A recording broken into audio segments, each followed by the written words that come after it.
Tonight, let us talk quietly about a car driving at 70 miles per hour down an endless highway with no engine under its hood. Imagine standing at the edge of a great, silent ocean of stars, the air sharp and dry against your skin, and seeing something move through the blackness that simply should not be capable of motion.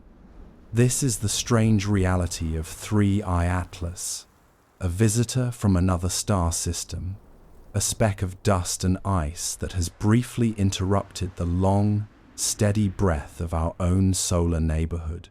For months, we watched it, an interstellar object, behaving like a comet in full, theatrical eruption, producing brilliant, structured plumes, 3 distinct jets of material blasting out into space with powerful intensity. Yet, on the night of November 15th, 2025, a group of quiet astronomers on the Canary Islands aimed their spectrograph at this very object, and what they found was a betrayal of 100 years of celestial observation. The data returned was impossibly smooth, just a gentle red slope, the featureless whisper of sunlight bouncing off microscopic particles. It told exactly one story. 3I Atlas was dead, an inert ball of dust with no gas, no volatiles, no active chemistry, a corpse tumbling quietly through the immense darkness. This is the great paradox.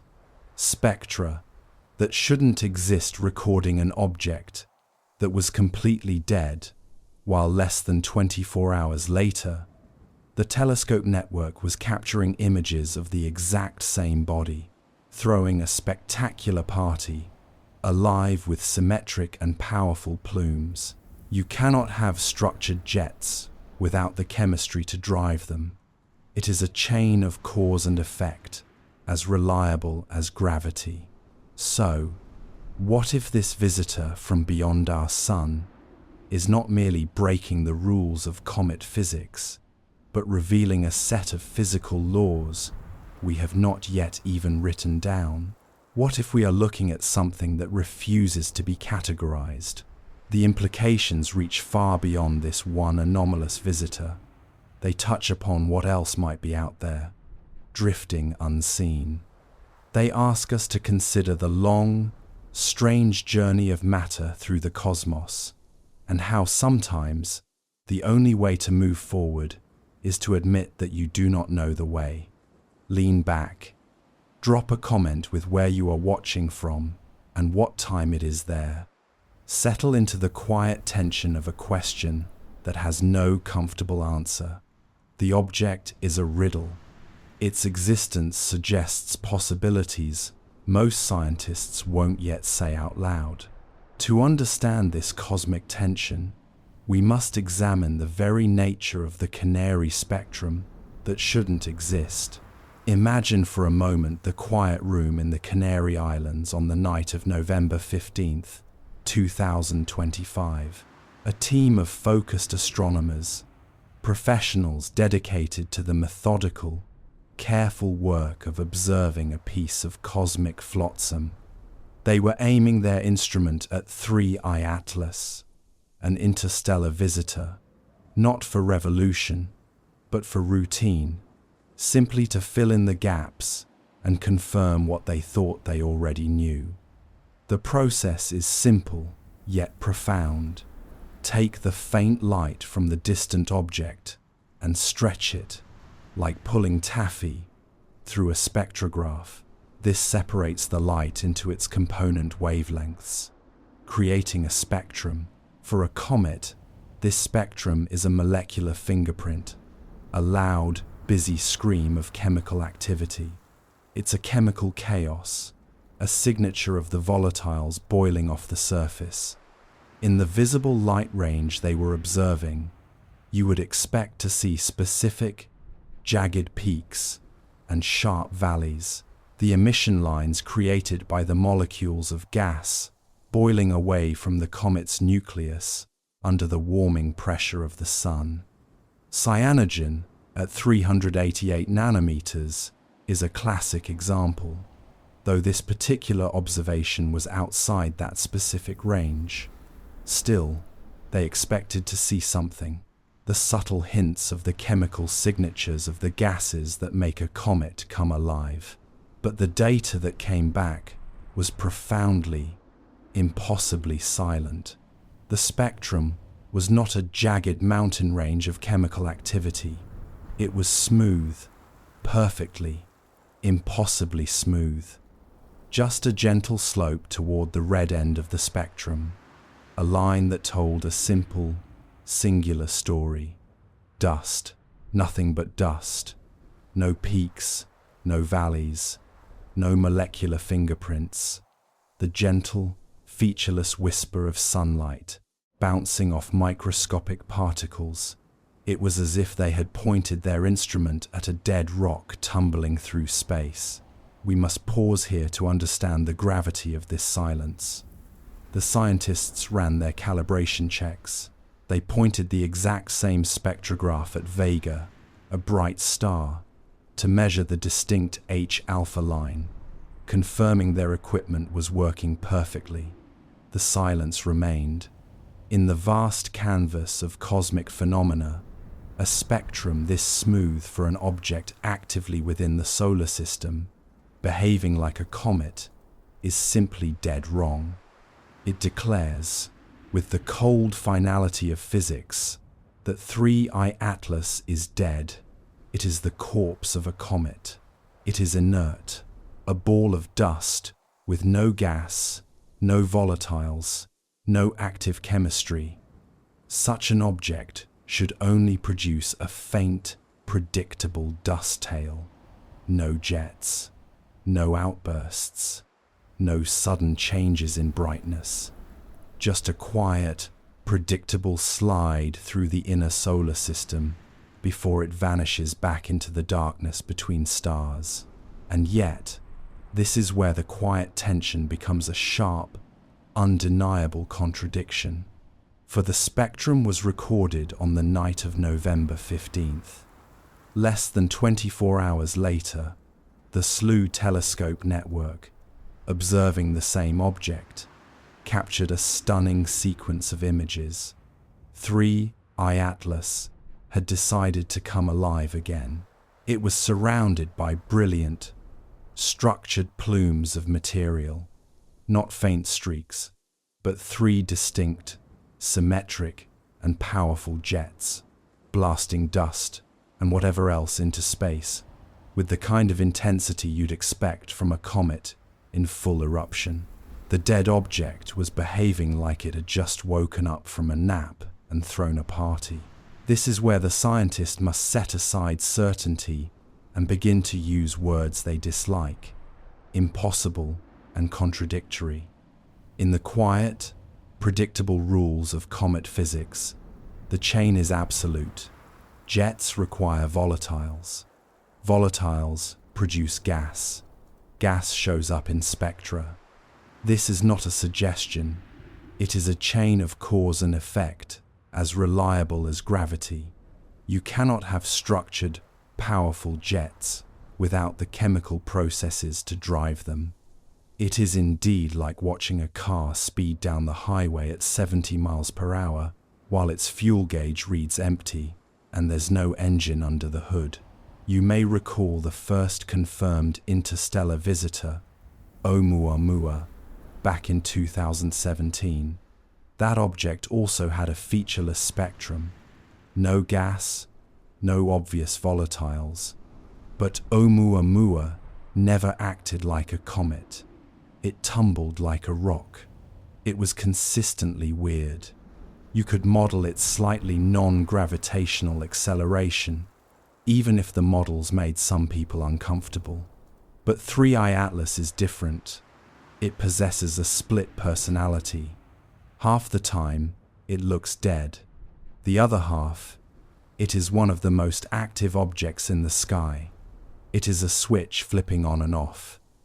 But the spectrum says the engine is off, yet the jets say it's running at full throttle. The consequence of this contradictory data is profound. If the spectrum is telling the truth, those jets should not exist. But if the jets are real, and they absolutely are, then something else is going on, something that we have not accounted for. The question becomes a quiet, unsettling mantra. What are we actually looking at? Is this the universe showing us a new type of physics we have never modeled, or something else entirely? The data is telling two entirely different stories, and in the classical, mechanical universe we have always relied on, both of them cannot be true. The mystery deepens in the small hours of the morning, forcing us to consider a possibility that extends beyond simple chemistry. If those jets can switch on without gas, without heat, without any of the normal triggers, then what, in the long, dark, quiet, is actually controlling them? This leads us to the surprising symmetry of the great outburst itself. The image arrived at 6 hours, 10 minutes in the morning Universal Time on November 16th. It was captured by the Canary 1 telescope, a sensitive instrument that is part of the SLU network. And there they were, clear and unmistakable. Structured plumes of material extending from the comet's nucleus like the arms of a pinwheel. They were not chaotic sprays of dust, nor irregular bursts. They were coherent, powerful, and most startlingly, symmetric. 3 distinct jets, evenly spaced, each one maintaining its own coherent shape as it expanded into the vacuum of space. This symmetry is the tell. Natural processes, as we have observed them over centuries of looking up, are wonderfully messy. When a comet heats up and the volatiles, the frozen gases, sublimate from the nucleus surface, you do not get neat, organized lines. You get chaos. Different parts of the surface heat at different rates. Weak spots crack open. Pockets of frozen gas can explode outward at random angles. The jets twist and wobble as the nucleus rotates. The final result looks organic, unpredictable, alive in the way that natural phenomena are. A random beauty, an asymmetric complexity. But 3I Atlas was not following this pattern. The jets were too clean, too balanced, too deliberate. When your brain, trained on years of comet observations, looks at this kind of pattern, it is screaming that something does not fit. In nature, this kind of striking symmetry usually suggests one of two things.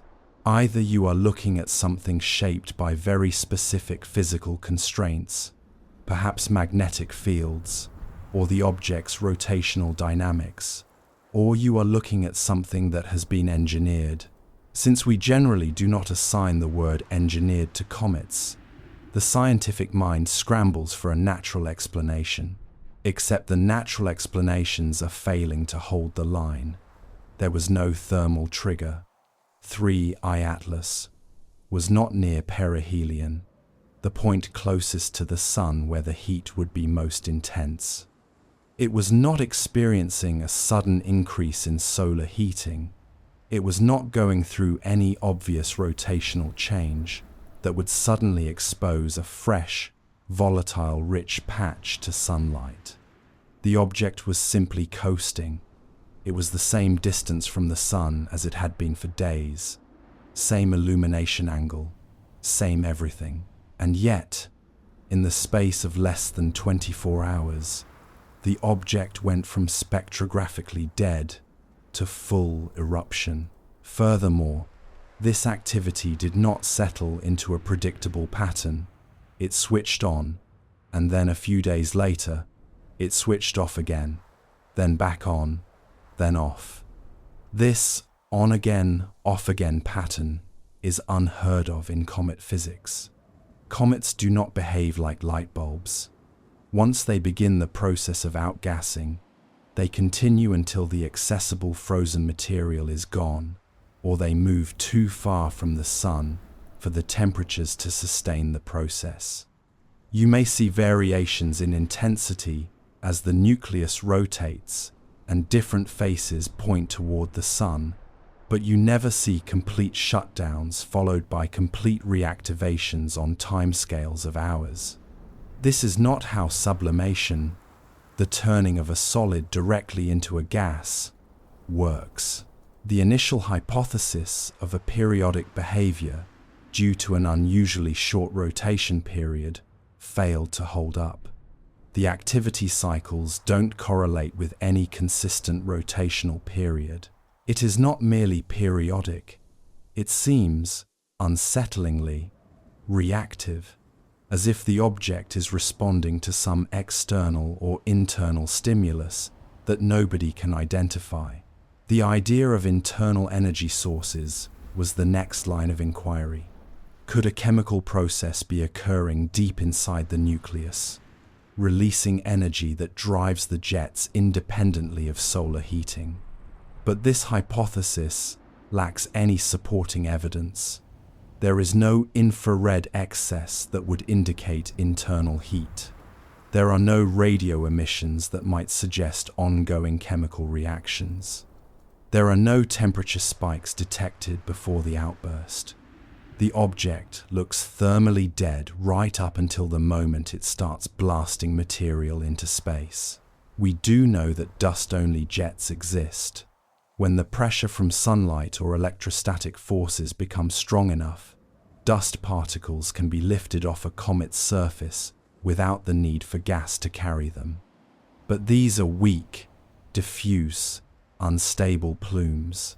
They look like faint streaks, not the powerful, structured plumes seen in the SLU images, and they certainly do not switch on and off like someone is operating a valve. This leads to the private conversations among astronomers, not in the public papers, but in late-night video calls and encrypted messages.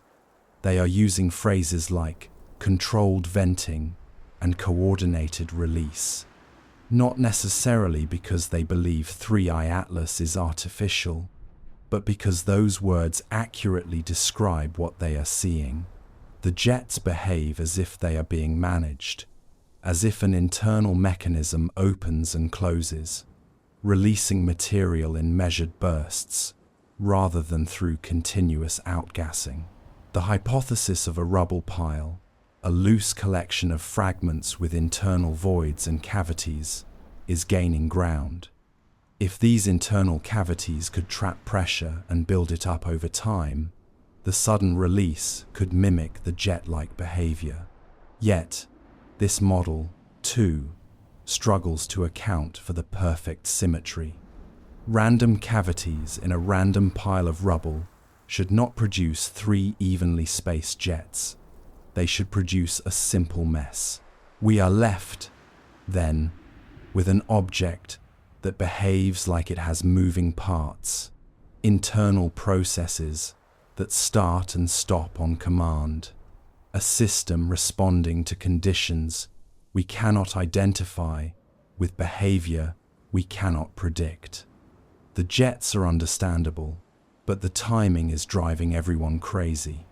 The fact that they can disappear completely, leaving the object looking dead, and then reappear hours later as if nothing happened. This is not the long, slow, magnificent breath of a comet. It is something else entirely. And here is where the mystery only deepens, for the jets are not the only, or even the strangest, anomaly. The object glows with an eerie green light. It is a color that should require chemistry that, according to the spectrum, simply is not there. The phenomenon of a green comet is not new. It is a sight of profound, soft beauty, this emerald light spreading through the coma like bioluminescence in dark water. Comet Lovejoy and Comet Neowise both exhibited this greenish tint, and for centuries, we have understood the physics that cause it. The color comes from a molecule known as diatomic carbon, or C2. As the sun's fierce ultraviolet light strikes these molecules, they absorb energy and re-emit it at specific wavelengths that our eyes interpret as green.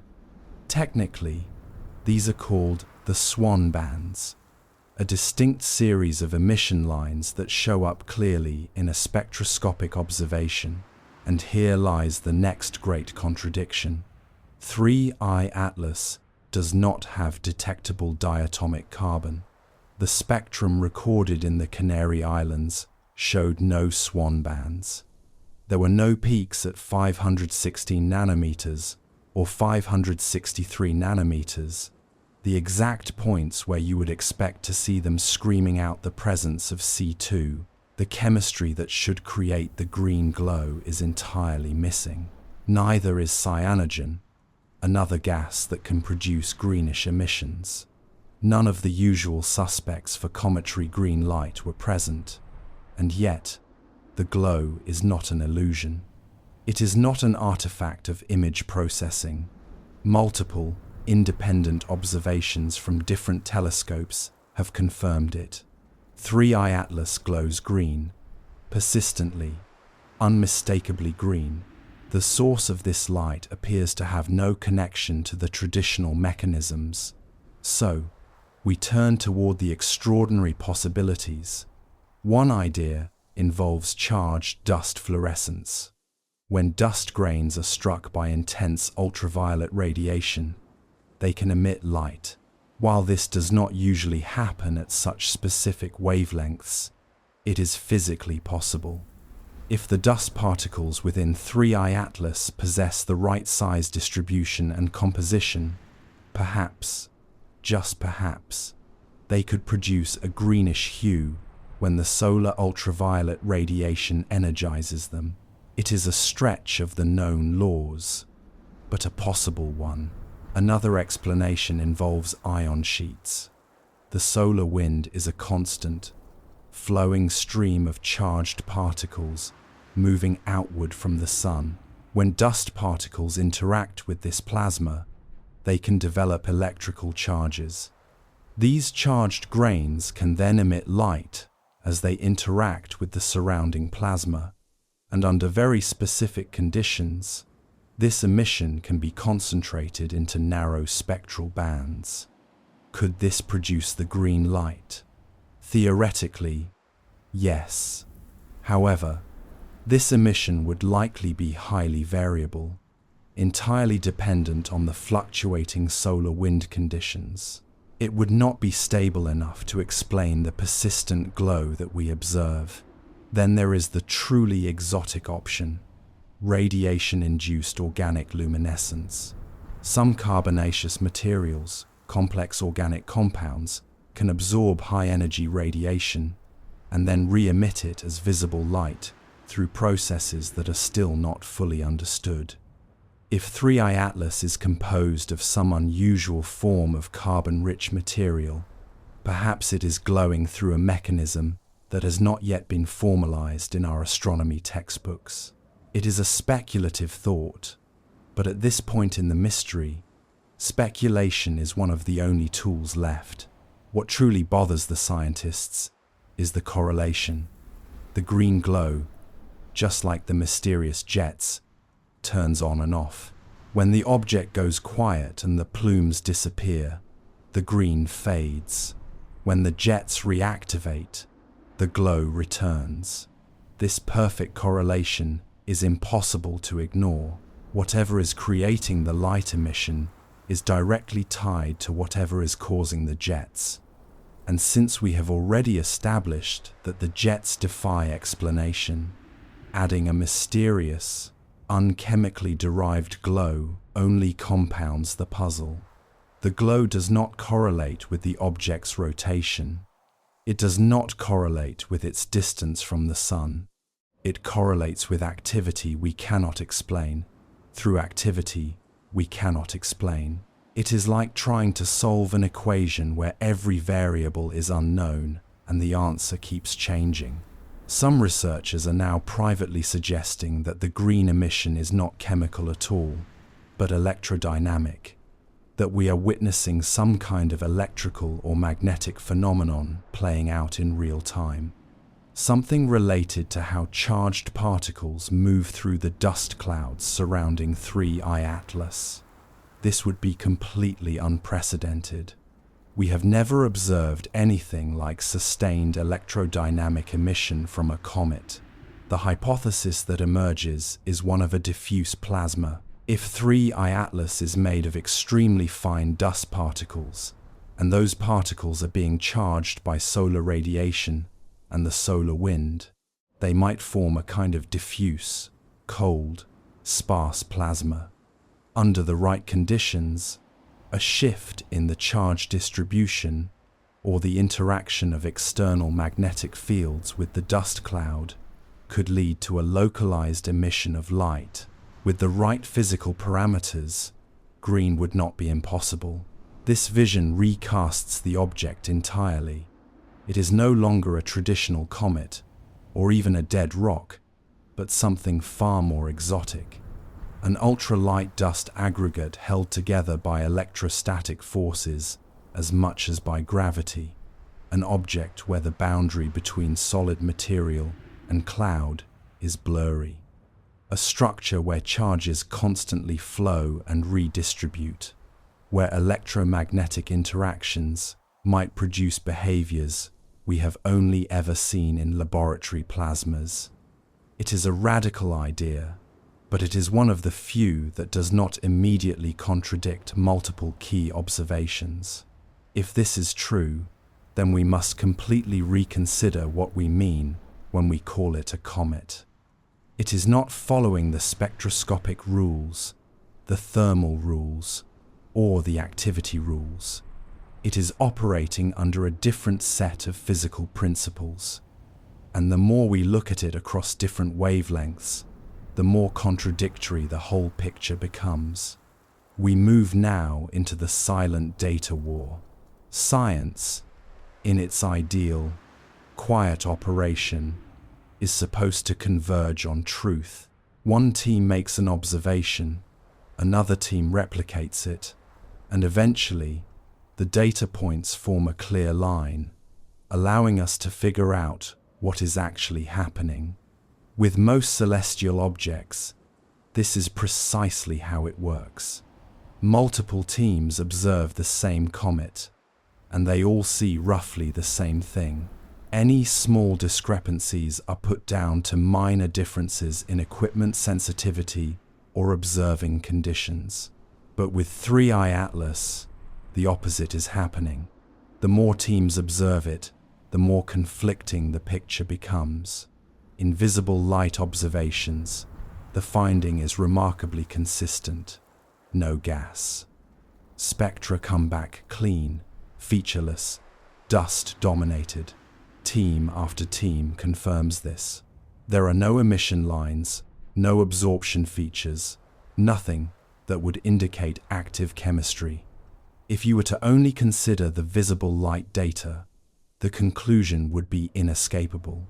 3I Atlas is a dead object with only occasional passive releases of dust, likely driven by the pressure of sunlight or simple structural failure.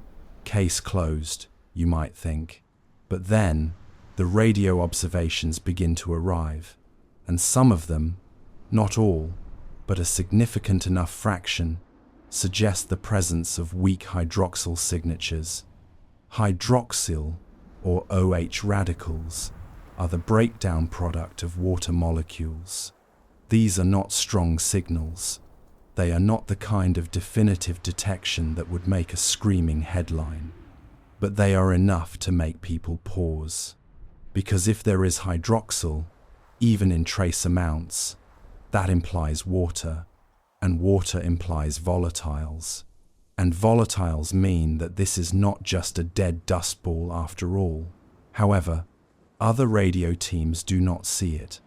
They are looking at the same wavelengths, using similar, highly calibrated equipment, and yet they are getting different results.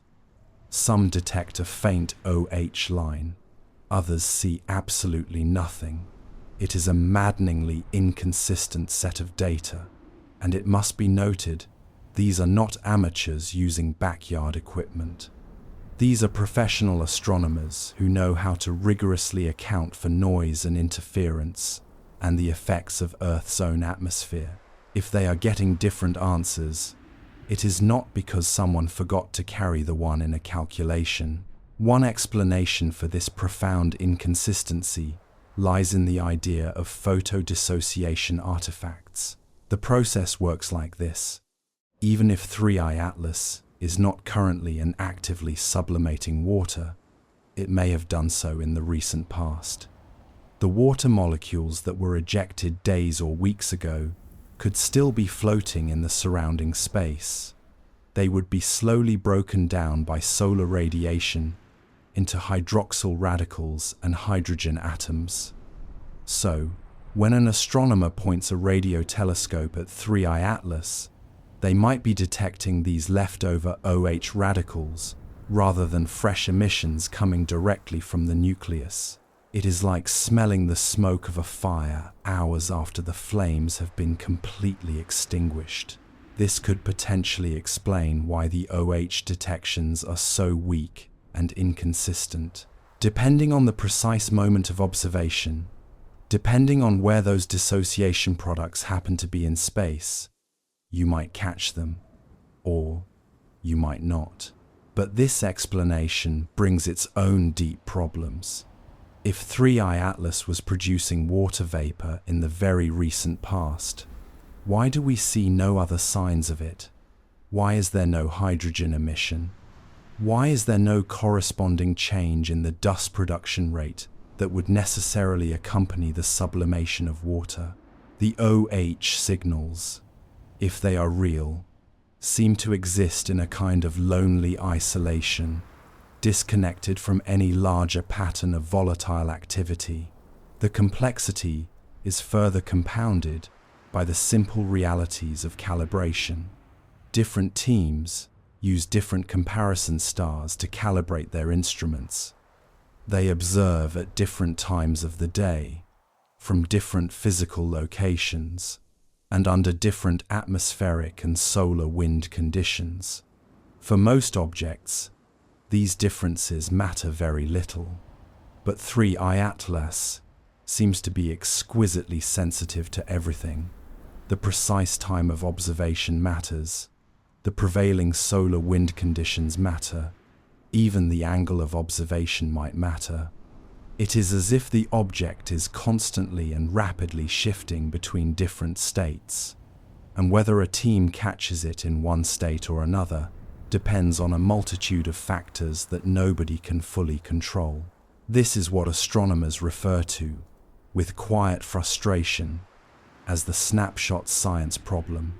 You point your telescope, you take a measurement, and you capture a single frame of a movie you are not watching. If the object were stable, one frame would tell you everything you needed to know. But if the object is rapidly changing, if it cycles through these wildly different behaviors on timescales shorter than the observational window, then every team might be capturing a different, but equally correct, moment in that complex cycle. All the data is correct. It is just incomplete. The central debate shifts from, is the data right, to, are we observing a single consistent object or a multi-state system? Is 3I Atlas one thing that merely looks different depending on the precise moment of observation, or is it fundamentally variable, cyclically transitioning between distinct physical configurations? And if it is the latter, the question becomes, what controls those transitions? What determines when it shifts from a dust-only state to an OH-emitting state to a jet-producing state? The universe is showing us a dynamic system, and our static models are failing to capture its long, strange, quick breath. The iron rule of comet spectroscopy has been broken. maximum jet activity, zero gas signature. It is like watching water flow uphill. The physics says it should not happen, but there it is, happening anyway. The current mystery of 3I Atlas is best understood in the context of its short, strange lineage. In recent years, we have had 3 confirmed visitors from beyond our sun. 3 objects that did not form in our solar nursery, that traveled across the unimaginable distances between the stars, only to briefly swing through our neighborhood before vanishing back into the cosmic darkness. Each one was supposed to clarify the picture, to teach us about the debris field that fills the immense, silent galaxy. Instead of clarification, each visitor has only compounded the cosmic confusion. Oumuamua was first. Appearing in October 2017, its trajectory was so fast and so far outside the plane of our solar system that it could only have originated from somewhere else. Astronomers, scrambling to observe it before it left, found a bizarre phenomenon. As the object moved away from the sun, it accelerated. This non-gravitational boost suggested outgassing the pressure from gas jets, pushing it, but there was no gas, no coma, no tail, no spectroscopic signature of volatiles. It was just a thin, elongated, tumbling object that reflected light like a bare rock, but moved as if it had an engine. Explanations ranged from exotic ice compositions to light sail theories, but nothing quite fit. Oumuamua was weird, but as we have noted, it was at least consistently weird. Then came 2I, Borisov, in 2019, and the astronomy community collectively breathed a great sigh of relief. Finally, an interstellar object that behaved in a predictable manner. Borisov looked like a comet. It acted like a comet. And, crucially, it produced a spectrum like a comet. It had gas. It had dust. It had a classic coma and tail. It followed all the rules. While its composition was slightly different from solar system comets enriched in carbon monoxide, the differences were entirely understandable within the framework of planetary system formation. Borisov was what an interstellar comet should look like, and it restored faith in the universe being a reasonable place. And then 3I Atlas arrived in our skies, and with its contradictory data, it threw the entire, newly restored order into chaos again. Because Atlas does not fit with Oumuamua, and it certainly does not fit with Borisov. It sits alone in a third category that has no formal name yet. It possesses the activity of Borisov without the gas signature, and it has the spectroscopic emptiness of Oumuamua without the consistent inactivity. It is as if the 2 previous visitors had their most confusing aspects surgically removed and combined into a single object designed specifically to drive astronomers insane. So, what, truly, is it? The prevailing hypotheses are spread across the great cosmic map. Hypothesis 1, primordial, planetesimal. Perhaps 3I Atlas is a primordial chunk of the original material from the very early universe, formed during the chaotic period of planetary system formation around another star. These objects would be ancient, cold, and compositionally strange. They would be fragile aggregates of dust, compressed over billions of years, but never fully consolidated. If such a relic entered our inner solar system, the heating from the sun might cause it to simply crack and shed dust, a dust-only jet, without producing the traditional volatiles. It is the leftover building block of a planet, that formed elsewhere. Hypothesis 2. Supernova fragment. This is the more exotic theory. When a massive star explodes, it creates an enormous amount of carbon-rich dust. This material gets scattered across the light years, and some of it might eventually clump together into a larger object. These fragments would be young, not ancient, having formed within the last few million years from stellar debris. They would have a deeply weird composition, dominated by carbon compounds that we do not see in normal solar system objects. Because they formed in such violent conditions, their internal structure might be entirely unlike what we are accustomed to. The jets, in this case, might not be sublimation at all, but a form of structural failure as the object responds to the pressure of solar heating in entirely new and unexpected ways. Hypothesis 3. Exotic plasma body. This is the theory that 3I Atlas is a partially ionized dust mass. It is held together more by the pervasive electromagnetic forces than by the weak pull of gravity. It is not quite a solid, not quite a gas, but a mysterious in-between state. These objects might be common in the great interstellar space, where the conditions are vastly different from the inner solar system. They would be stable out there in the cold and the dark, but once they approach a star, the solar wind and radiation begin to interact with them, causing them to behave in completely unpredictable ways. The jets, in this framework, might be a kind of electrical discharge. The green glow might be plasma emission. Nothing about them would follow our rules of comet physics because they are not comets. They are something else entirely. And then there is hypothesis 4, the engineered object, the one that nobody wants to say too loud, but that every mind is considering in the quiet, reflective hours. Not a natural formation, but something built, something designed.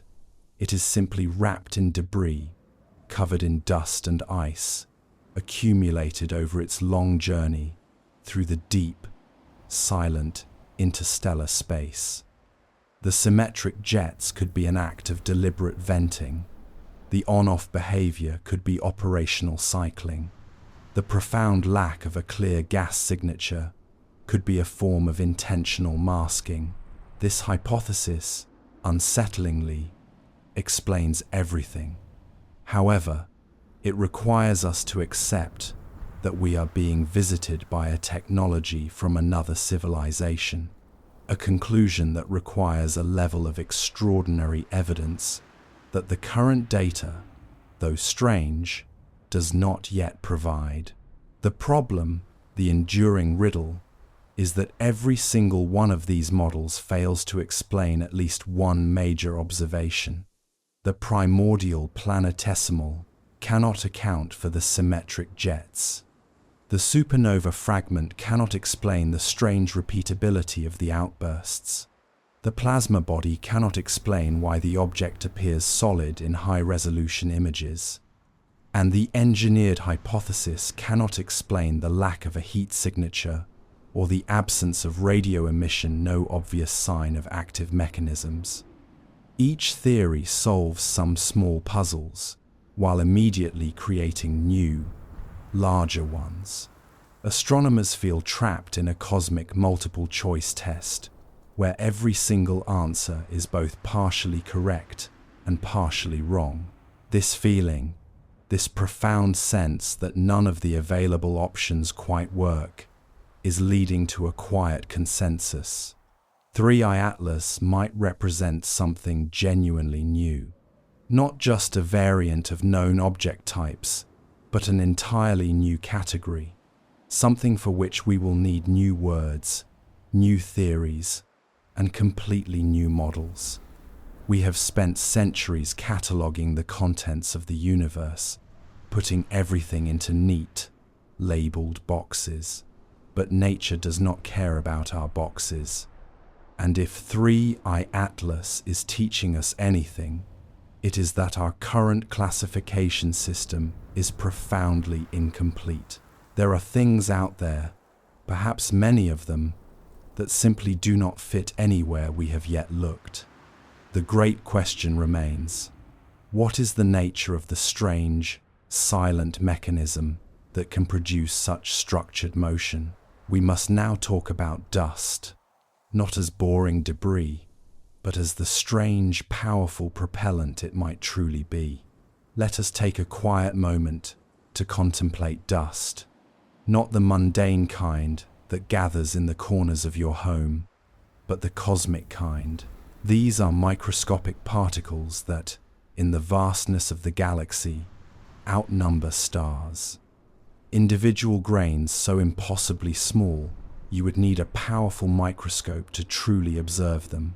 Yet collectively, they are massive enough to completely obscure entire star-forming regions. This dust is not passive, merely floating. It is highly active.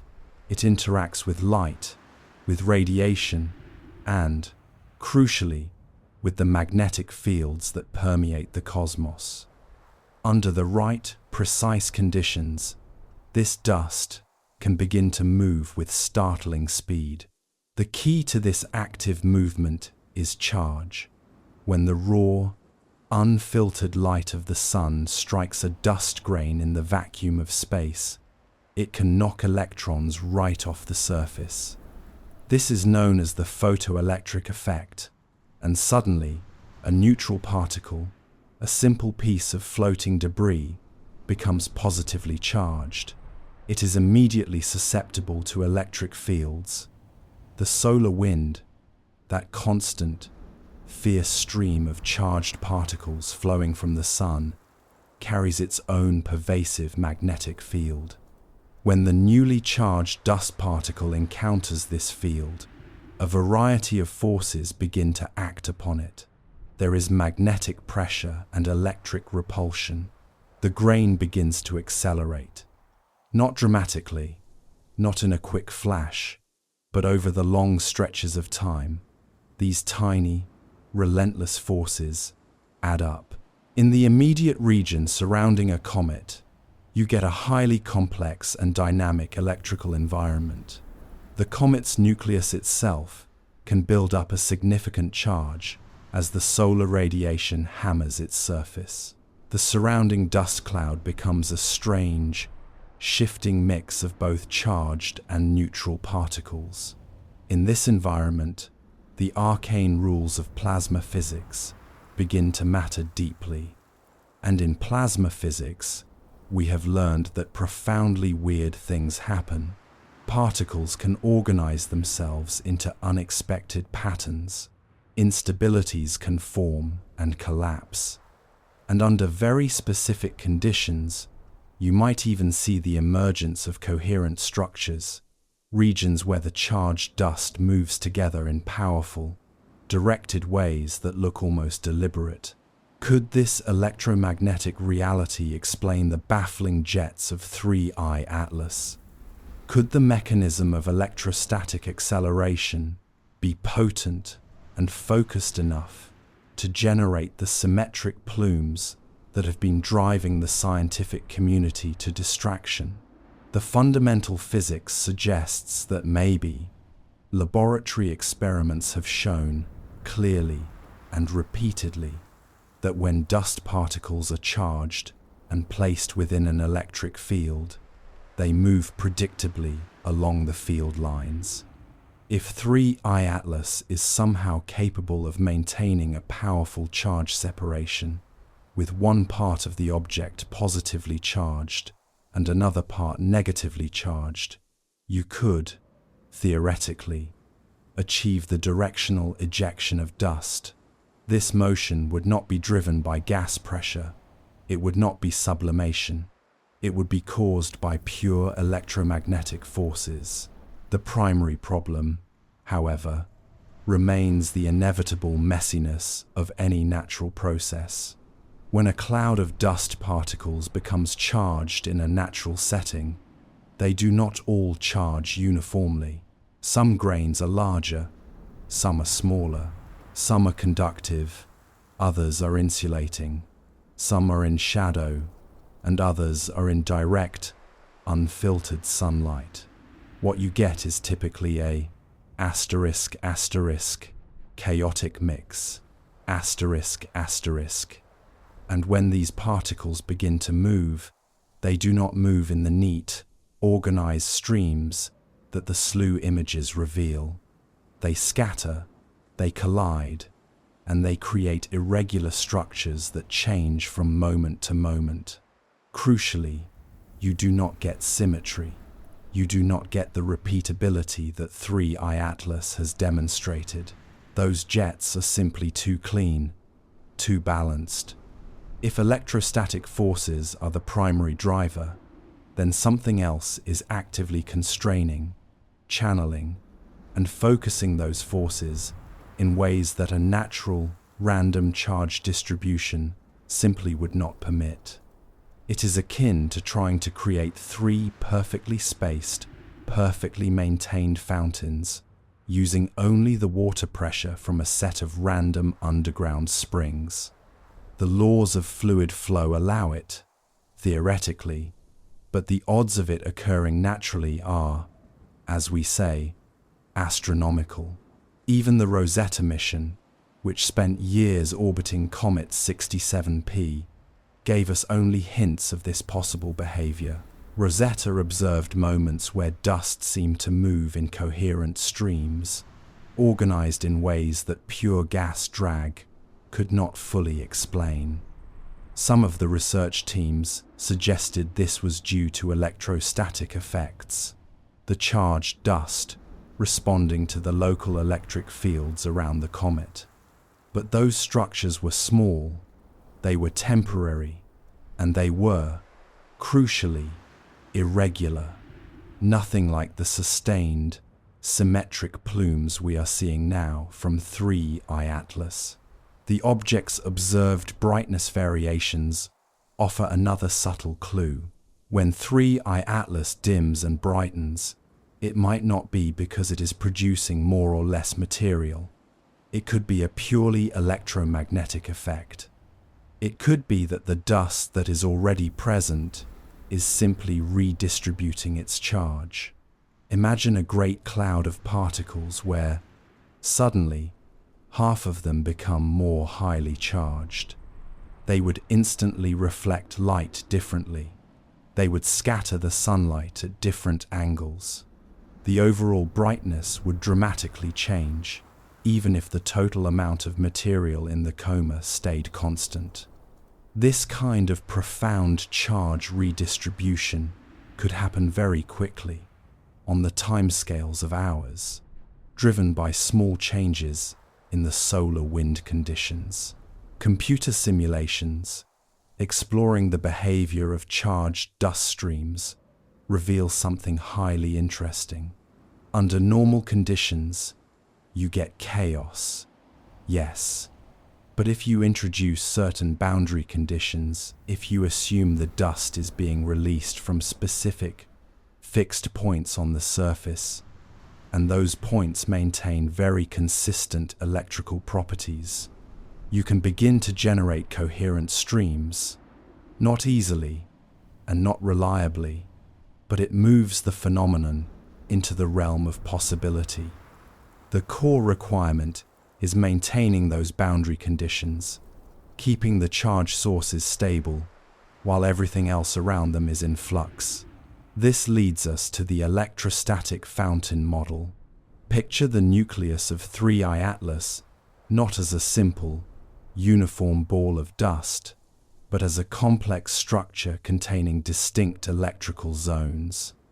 Perhaps through a mysterious combination of its foreign composition, extreme temperature gradients, and relentless radiation exposure, certain regions of the object become strongly charged, while others remain electrically neutral.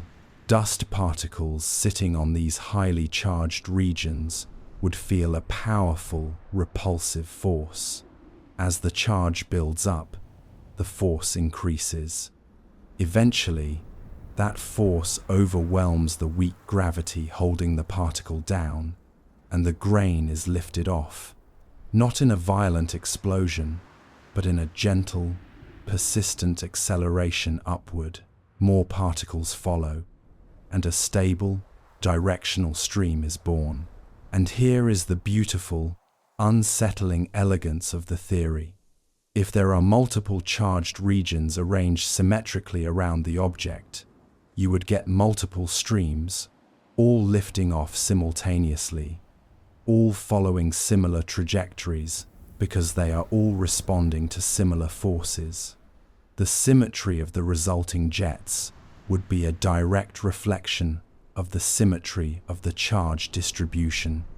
And if something, an influx of electrons from the solar wind, or a quick shift in the object's magnetic environment, were to periodically neutralize those charges, the fountains would instantly shut off.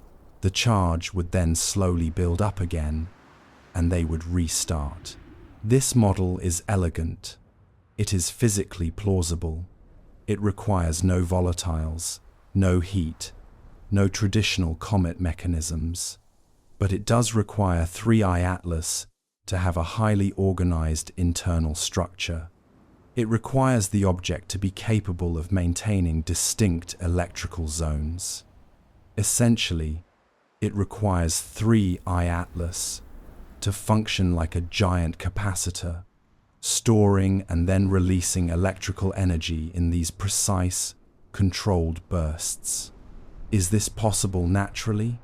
Perhaps. Under highly specific conditions, with very rare materials, over the long, silent timescales in the cold of interstellar space, you might get structures capable of this.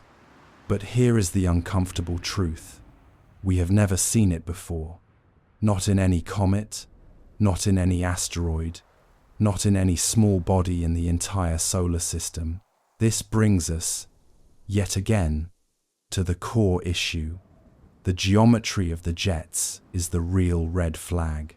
When you take multiple images of 3I Atlas, carefully stacked and analyzed over the span of several hours, a remarkable, almost unsettling, pattern emerges. The jets do not merely appear and disappear at random. They maintain their precise positions. Each powerful plume originates from roughly the same location on the nucleus, extends in the same distinct direction, and maintains the same coherent shape over long periods when they are active. This profound consistency is what allows dedicated researchers to meticulously reconstruct the three-dimensional geometry of the outbursts. The technique for this kind of reconstruction is not new. Astronomers have been using multi-angle observations to map the precise origins of comet jets for decades. You combine the images taken from different points in Earth's orbit with the known rotation of the comet, and you can work backward with mathematical certainty to pinpoint exactly where on the nucleus surface each jet originates. With normal, typical comets, what you inevitably find is geological complexity. Jets come spewing forth from craters, from the shadowed faces of cliff edges, from rough, irregular terrain. You might find 5 jets coming from one hemisphere and 3 from another, each pointing in slightly different, chaotic directions based on the local topography. It is a powerful display of geological chaos, translated into a massive cloud of gas and dust. 3I Atlas, however, presents an image of cold, alien order. It shows 2, sometimes 3 perfectly aligned fans. These jets are not emerging from random surface features. They are structures that appear to originate from points arranged with geometric precision. When you meticulously map them back to the nucleus, painstakingly accounting for the complex rotation and the viewing angle, The result is something that looks less like geology and more like design. The emission points appear to be spaced evenly around the equator, or perhaps arranged in a triangular pattern, or even positioned at opposite poles. The exact final configuration is still the subject of quiet debate, as truly high-resolution data is scarce. But the inescapable, loud whisper of the data is that it is not random. Natural comets simply do not do this. Natural comets possess jets that reflect the messy, violent history of their formation. They have been violently impacted by meteoroids. They have been repeatedly heated and cooled countless times, and they have developed cracks and fissures in completely unpredictable patterns. The active regions follow the inherent weaknesses in the structure. You might find two jets near each other if a major fault line runs through that area, but you will not find perfect spacing. You will not find symmetry. Then there is the persistent rotation problem. For the jet positions to remain consistent relative to the nucleus, they must be fixed to specific physical locations on the surface. This means that we should be able to precisely detect a rotational period, a predictable, repeating cycle where different faces of the object turn toward us, and the jets would appear and disappear based on which side is currently facing the observer. This is standard, foundational comet analysis. But when researchers attempted to find that clean, predictable period for 3I Atlas, they hit a very hard, confusing wall. The activity cycles do not match any consistent rotation. Sometimes, the powerful jets appear when they should be utterly absent, based on the calculated spin. Other times, they are absent when they should be visible. This is known, formally, as rotational discordance, and it is a scientific way of saying the object is simply not playing by the rules. One possible, natural explanation is complex rotation. Perhaps 3I Atlas does not spin smoothly, but tumbles, precessing through multiple axes in ways that make the pattern appear wildly irregular from our perspective on Earth. Complex rotation is common in certain types of asteroids, especially elongated ones or loose rubble piles. But even complex rotation is predictable once you have accurately mapped it out. The same sequence of orientations eventually repeats itself. With 3I Atlas, the sequence seems to constantly change, or there is, mysteriously, no sequence at all. This profound irregularity has forced some researchers down an entirely different, highly speculative path: the idea of magnetically gated emission. The hypothesis is this: suppose the powerful jets are not controlled by the gentle pressure of rotation or the constant heat of sunlight, but by magnetic fields. Specifically, by the intricate interaction between any internal magnetic field the object might possess and the external field carried by the solar wind. When these two great fields align in certain, precise ways, when the magnetic tension crosses a specific, hidden threshold, material is suddenly and dramatically released. When they do not align, nothing happens. The jets would still come from fixed points on the surface, but those points would only become active when the magnetic conditions were exactly right. This model would elegantly explain the rotational discordance. The magnetic trigger does not care which way the object is spinning. It only cares about the external magnetic environment. A sudden spike in the solar wind intensity, a dramatic change in the interplanetary magnetic field direction. These external conditions could instantly activate the jets, regardless of which face of the nucleus is currently pointing toward the sun. It would make 3I Atlas exquisitely responsive to its electromagnetic environment in ways that most other comets simply are not. But there is a catch, a demanding prerequisite. This entire theory requires 3I Atlas to be profoundly magnetized, not weakly magnetized, like most common rocks that retain traces of ancient magnetic fields. It must be actively magnetized, maintaining a coherent field, strong enough to interact meaningfully with the solar wind. And we have never, in the entire history of astronomy, detected a comet with this property. Comets are made of ice and dust, materials that generally do not hold strong magnetic fields. Some asteroids are magnetic, especially those rich in iron and nickel, but these are completely different objects, with entirely different formation histories. If 3I Atlas is magnetic, it forces us to reconsider its very composition and origin. Perhaps it formed near a young, violent star, in an environment with incredibly powerful magnetic fields. Or perhaps it contains metallic grains distributed throughout its structure in a strange, organized way that allows it to act like a giant bar magnet. Or, and this is where the mind begins to speculate in the quiet hours, perhaps the magnetic field is not a natural relic. Maybe it is being generated, maintained, and used. The artificial hypothesis continues to gently creep back into the conversation, not because anyone wants it to be true, but because the purely natural alternatives require an increasingly exotic stack of special circumstances.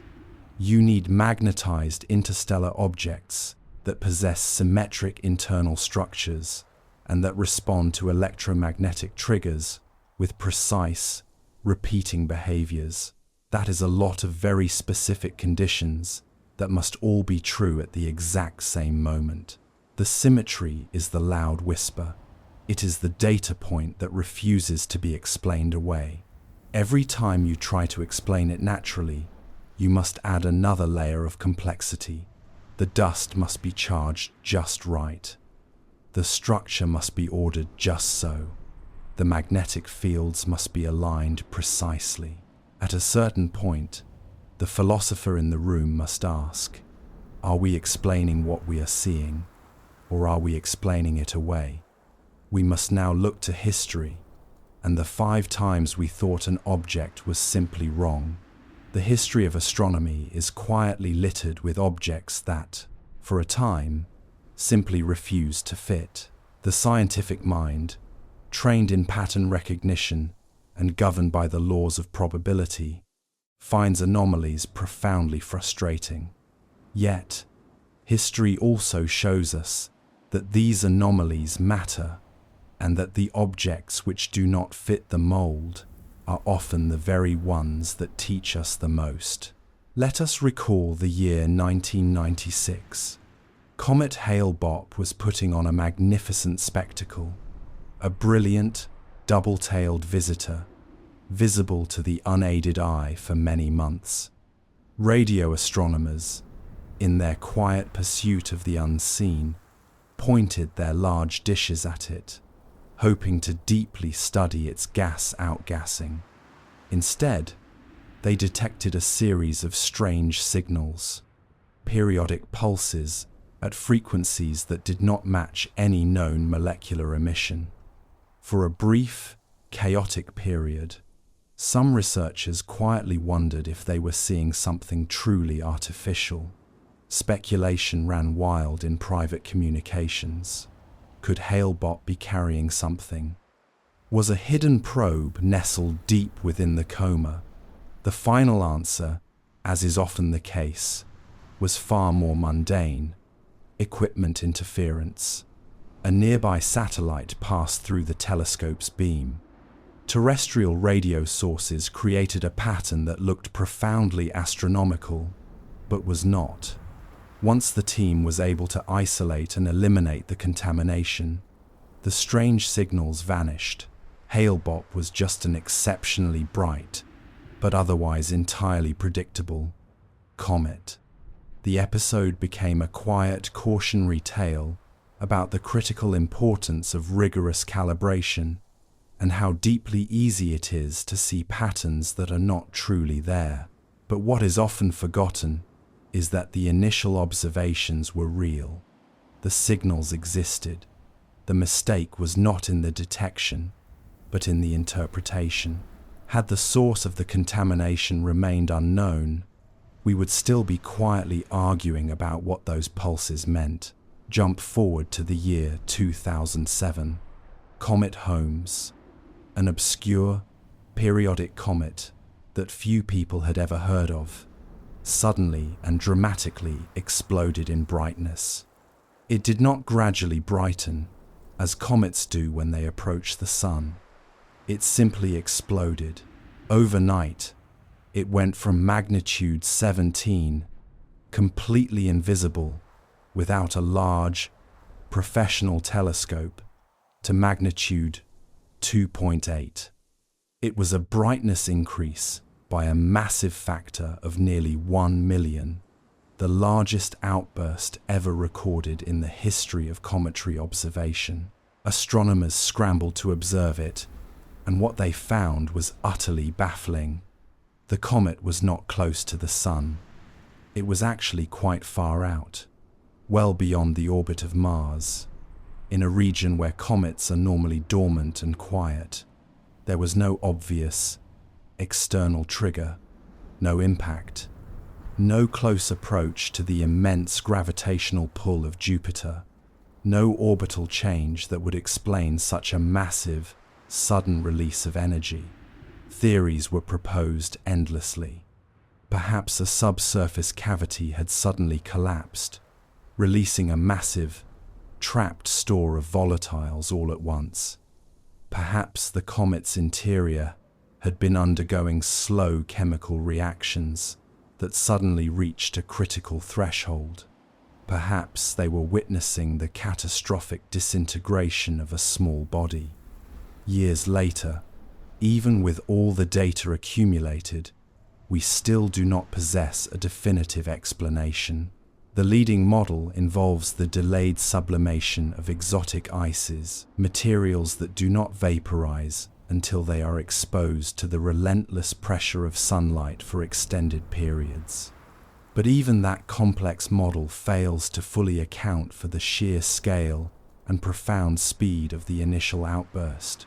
Holmes remains a powerful anomaly, a quiet reminder that comets can, and often do, things we simply do not expect, even after centuries of study.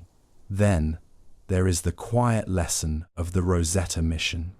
In 2014, the European Space Agency probe reaches Comet 67P. Over the next 2 years, it sent back data of unprecedented, beautiful detail. Observations so precise you could map individual boulders on the surface, and within that treasure trove of information were moments that made the scientists profoundly uncomfortable. For instance, the observation of dust walls events, where the comet would suddenly release literal sheets of dust, so dense they appeared to be solid barriers. These structured sheets moved outward in ways that absolutely did not fit the standard sublimation models. They were too coherent, too organized.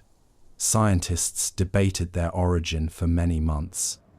Eventually, models emerged that could reproduce some of the behavior, a highly specific combination of electrostatic levitation of dust combined with gas drag. But the simple fact that this phenomenon surprised the team, the fact that these behaviors were not predicted before Rosetta arrived, shows how much we still do not fully understand about the nuanced dance of comet physics. Even for a perfectly well-studied object that we literally orbited for 2 years, the surprises kept emerging. And, of course, there is Oumuamua again. 2017. the first confirmed interstellar visitor. Astronomers detect non-gravitational acceleration as it leaves our solar system.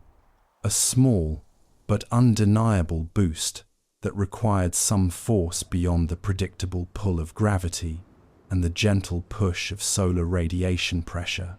The simple, obvious explanation is outgassing, but there is no gas, no coma, no spectroscopic evidence of volatiles, and nothing, just a bare rock, accelerating slightly as it moves away from the sun.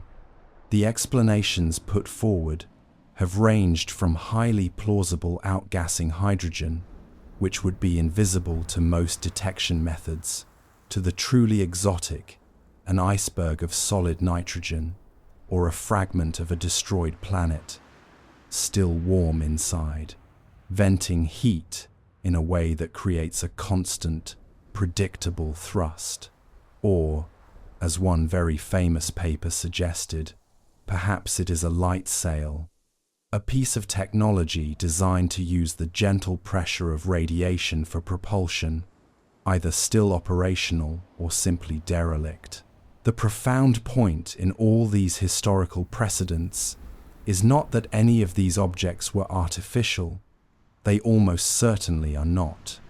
The point is that the natural universe routinely produces behaviors that look wrong at first, behaviors that violates our core expectations, behaviors that force us to question whether we are looking at something natural or something else entirely.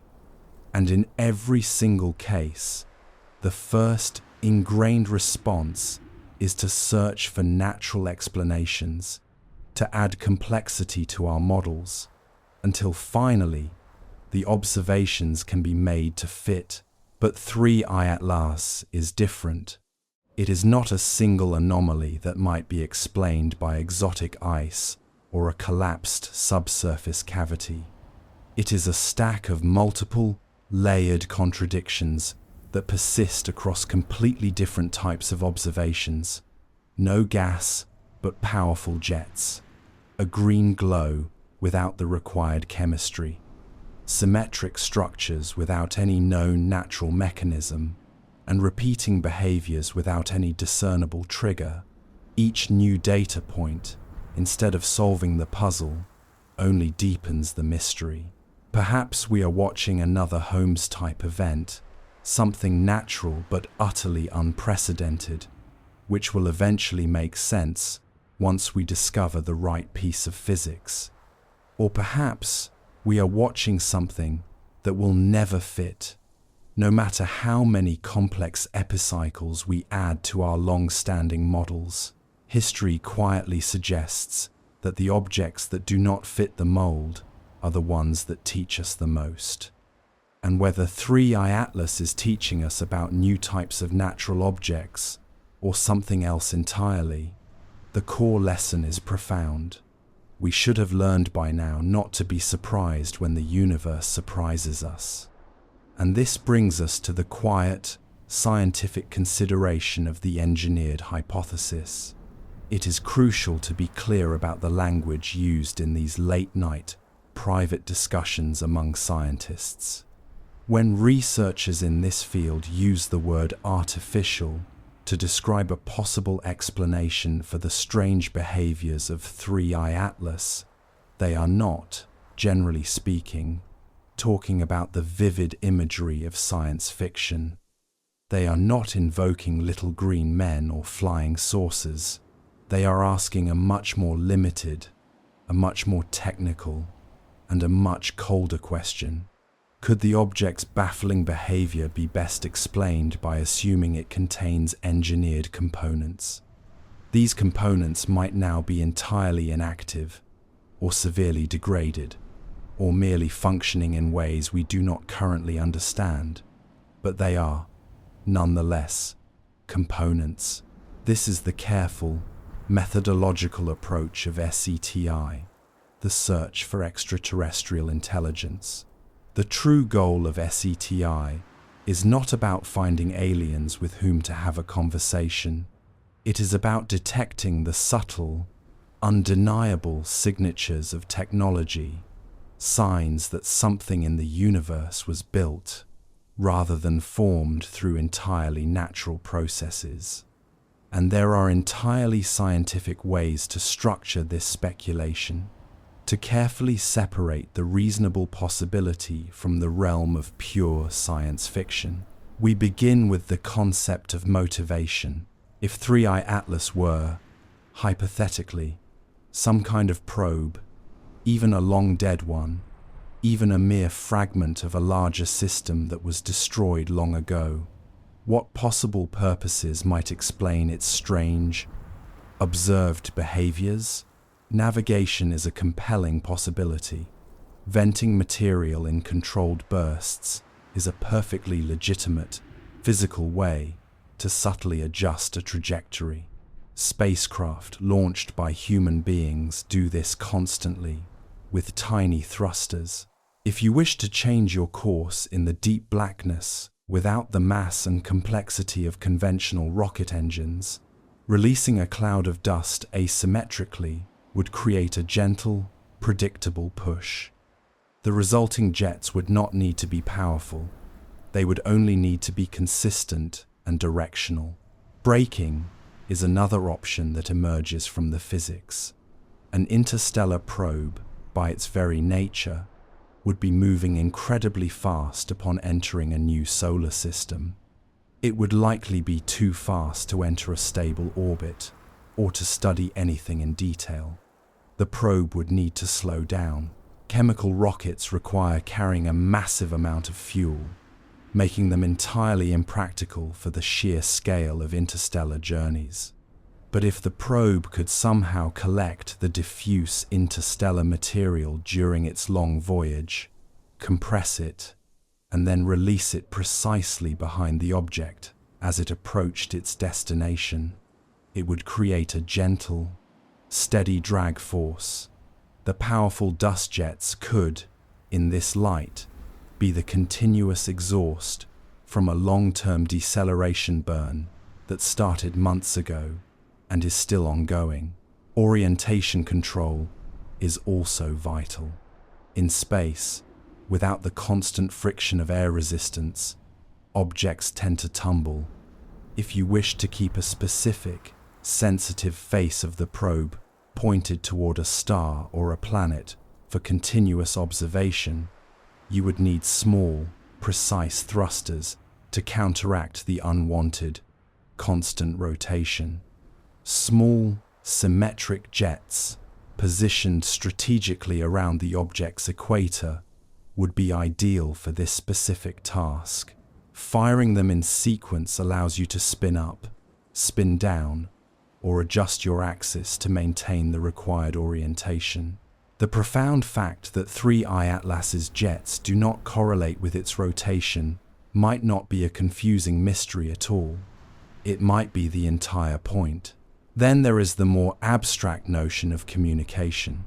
What if the jets, the dust releases, are not about propulsion, but about signaling? Material ejected in very specific patterns, at precisely timed moments, creating subtle, structured patterns in space that could be detected from light years away. This may sound absurd until you remember that we, as humans, have seriously considered similar ideas for our own missions.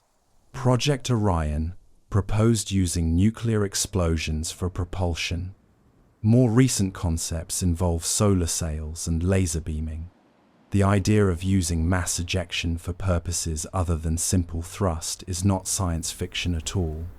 It is engineering. Or, the jets could be a simple, mundane self-cleaning mechanism, an object that has crossed the silent void of interstellar space would accumulate a thick coating of material, dust, ice, micrometeoroids. If there was a sensitive instrument or a mechanism underneath that needed to operate or observe, you would eventually need to shed that accumulated layer.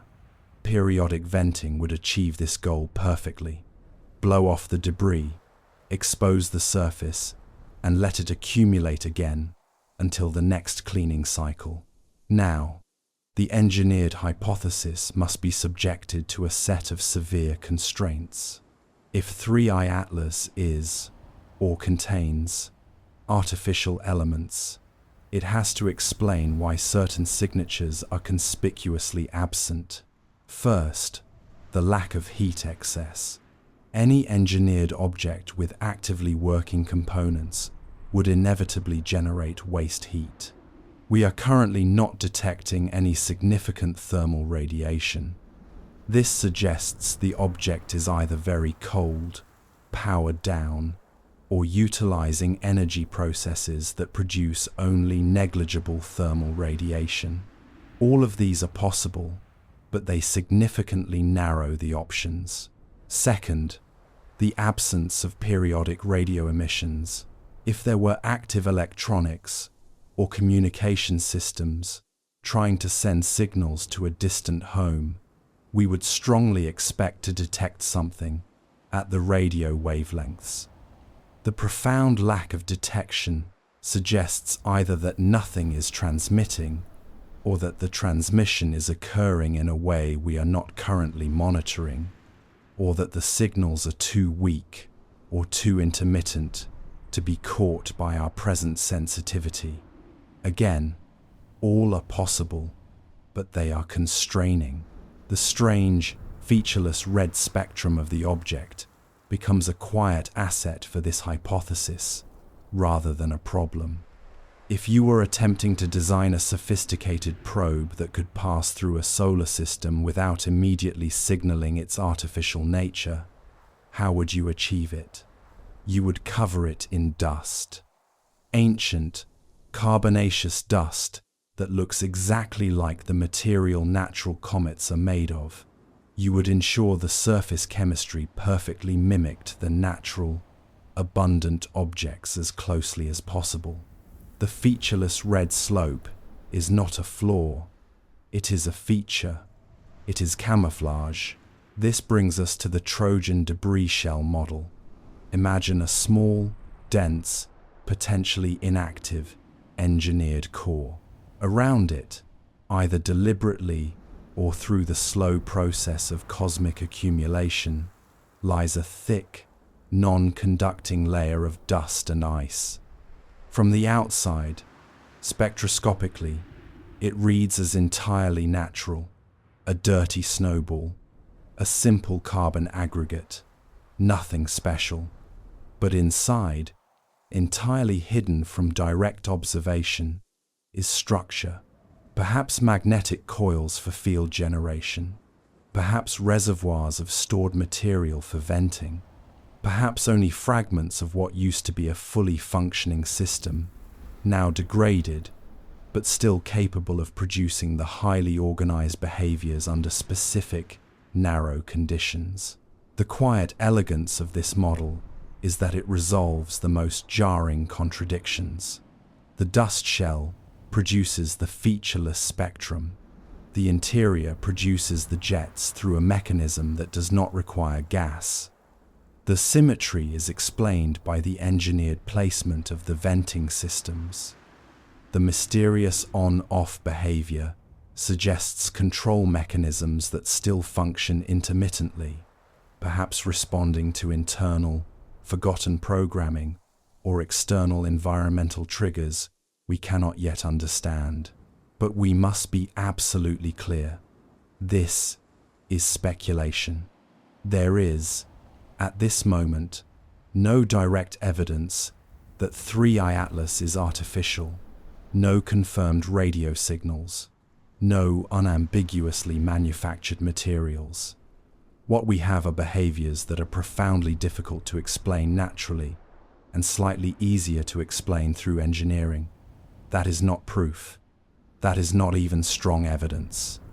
It is merely a hypothesis that fits the data, one among several, and it requires extraordinary claims that demand extraordinary evidence we do not yet possess. The value of this speculation is that it forces us to think clearly about what we are seeing. It makes us ask the truly important, analytical questions. If this object were artificial, what precisely would we expect to detect? How could we definitively distinguish it from a natural object? What observations would rule it out completely? Those questions sharpen our scientific analysis, even if the final, settled answer turns out to be entirely mundane.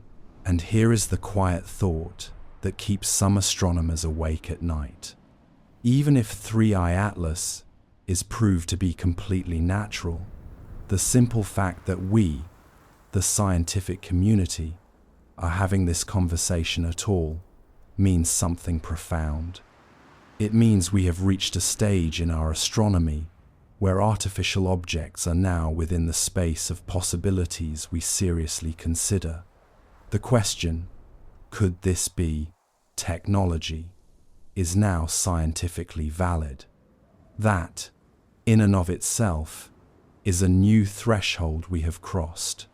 This leads us to the cosmic perspective and the alternative cosmos that 3I Atlas suggests. Let us, for a quiet moment, strip away the speculation about artificial origins. Let us proceed with the assumption that 3I Atlas is entirely, beautifully natural.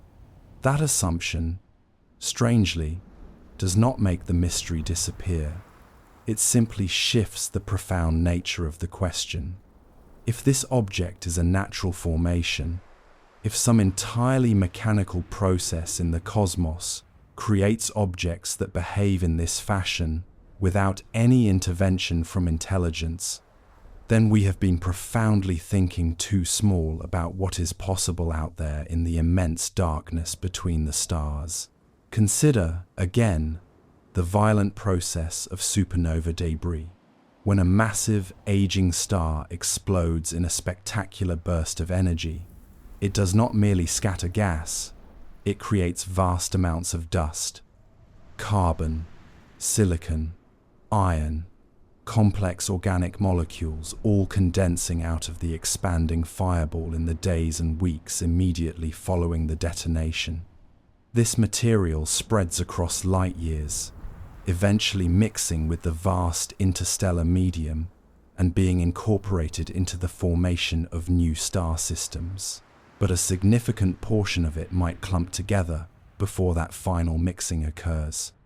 These would be small, fast-forming aggregates of freshly formed dust, possibly still warm from the recent cataclysmic explosion, shaped by shock waves into structures that do not form through the slow, gentle process of accretion. These objects would be young, cosmically speaking, perhaps only a few million years old, not billions. Their composition would be an unmistakable reflection of what came out of the supernova. Heavy elements, carbon chains, exotic isotopes we simply do not find in the common objects of our solar system, and because they formed in such extreme, violent conditions, their internal structure would be entirely strange. They might have magnetic fields frozen into the dust grains during the moments of formation. They might contain profound compositional gradients that instantly create electrical interfaces. They might possess voids and chambers that are capable of trapping enormous amounts of charge or gas. These objects would be nothing like the comets that formed peacefully in the quiet calm of protoplanetary disks. They would be children of violence, and they would behave accordingly, in ways we cannot yet predict. Or, consider the effect of vast timescales of radiation-induced change on the common carbonaceous matter of space. We know that the complex organic molecules floating in space can be slowly, subtly transformed by cosmic rays, by ultraviolet light, by the slow, relentless accumulation of radiation damage over the span of millions of years. These transformations can change the physical properties of the materials in entirely surprising ways. Materials that were once brittle can become viscous. Insulators can become conductors. crystalline structures can become amorphous. If 3I Atlas is composed of such a material, if it has been soaking in interstellar radiation for eons, its mysterious behavior might be a direct reflection of material states that we have simply never had the opportunity to study in a controlled laboratory setting. There is also the profound possibility of long-distance magnetic coherence. The interstellar medium is not a perfect vacuum. It is filled with a tenuous, vast plasma that is threaded through with magnetic fields. Objects that move through this environment for millions of years might become subtly magnetized, not powerfully, but enough to matter. Dust grains can and do align themselves with the prevailing magnetic fields. If you have a massive cloud of partially magnetized dust, held together by only a weak gravitational force, the magnetic interactions between the individual grains might begin to create subtle structure. You might see domains where fields align and boundaries where they oppose. The result could be an object that behaves far more like a magnetic composite than a simple, dead dust pile. This idea leads directly to the electrostatic comet concept. This is something that theoretical physicists have quietly played with for a long time, but have never actually observed. Imagine an object where the very strong electrostatic repulsion between the multitude of charged dust grains partially counteracts the weak pull of gravity. The object is still bound together, but only barely. The entire internal structure is profoundly dominated by electromagnetic forces as much as by its mass. Such an object would be incredibly fragile, easily disturbed, but potentially capable of sudden, dramatic reorganizations. When external conditions change, when the solar wind intensity suddenly increases, or the magnetic field orientation shifts, the delicate balance of forces inside the object changes instantaneously. Charge redistributes, material moves, jets appear. These are not wild speculations. These theories are all simple extensions of known physics, pushed into the extreme, unexplored regimes. Every piece of the strange puzzle exists in isolation somewhere in the universe. We have observed charge effects in dust. We have detected complex magnetic fields in space. We have observed highly complex organic chemistry in the vast interstellar clouds. What we have never observed is all of these phenomena combined in a single, coherent object. But why would they not be? The universe is immense. It has had billions of years to try every combination, and some of those combinations are bound to produce objects that look utterly impossible until you realize you simply had never encountered that particular mix of conditions before. Here is the quiet, philosophical question that lurks at the core of this mystery. How much of what is truly out there have we actually sampled? We have studied only a few hundred comets in detail. We have analyzed meteorites that originate from perhaps a few dozen parent bodies. We have observed 3 confirmed interstellar visitors. That is not a representative sample. That is barely even a beginning. It is the equivalent of trying to understand the entire biodiversity of Earth by carefully observing only 3 animals. You might get a hamster, a pigeon, and a goldfish, and conclude that animals are small, mostly harmless, and entirely predictable. You would be completely missing the elephants, the octopuses, and the towering redwood trees. 3I Atlas might be the elephant in our cosmic living room, not because it is artificial, but because it represents an entire category of object that we have simply never sampled. Perhaps interstellar space is full of these things. Charged dust aggregates, magnetically active bodies, carbonaceous structures with bizarre, exotic properties. They are simply out there, silently drifting between the stars, entirely invisible until one happens to pass close enough to the intense radiation of a solar system for us to briefly catch a glimpse. We have had 3 chances to look, and we have been shown 3 completely different objects. That should not be a surprise. It should be a source of profound excitement. If we confirm that 3I Atlas represents a truly new class of object, what would that revelation mean for the entire field of astronomy? It would mean that our fundamental models of how small bodies form and evolve are incomplete. It would instantly open up entirely new fields of research into dust physics, plasma interactions, and the subtle dance of electromagnetic structures in space. It would force us to completely rethink what we expect to find when we finally send our small, human probes to other star systems.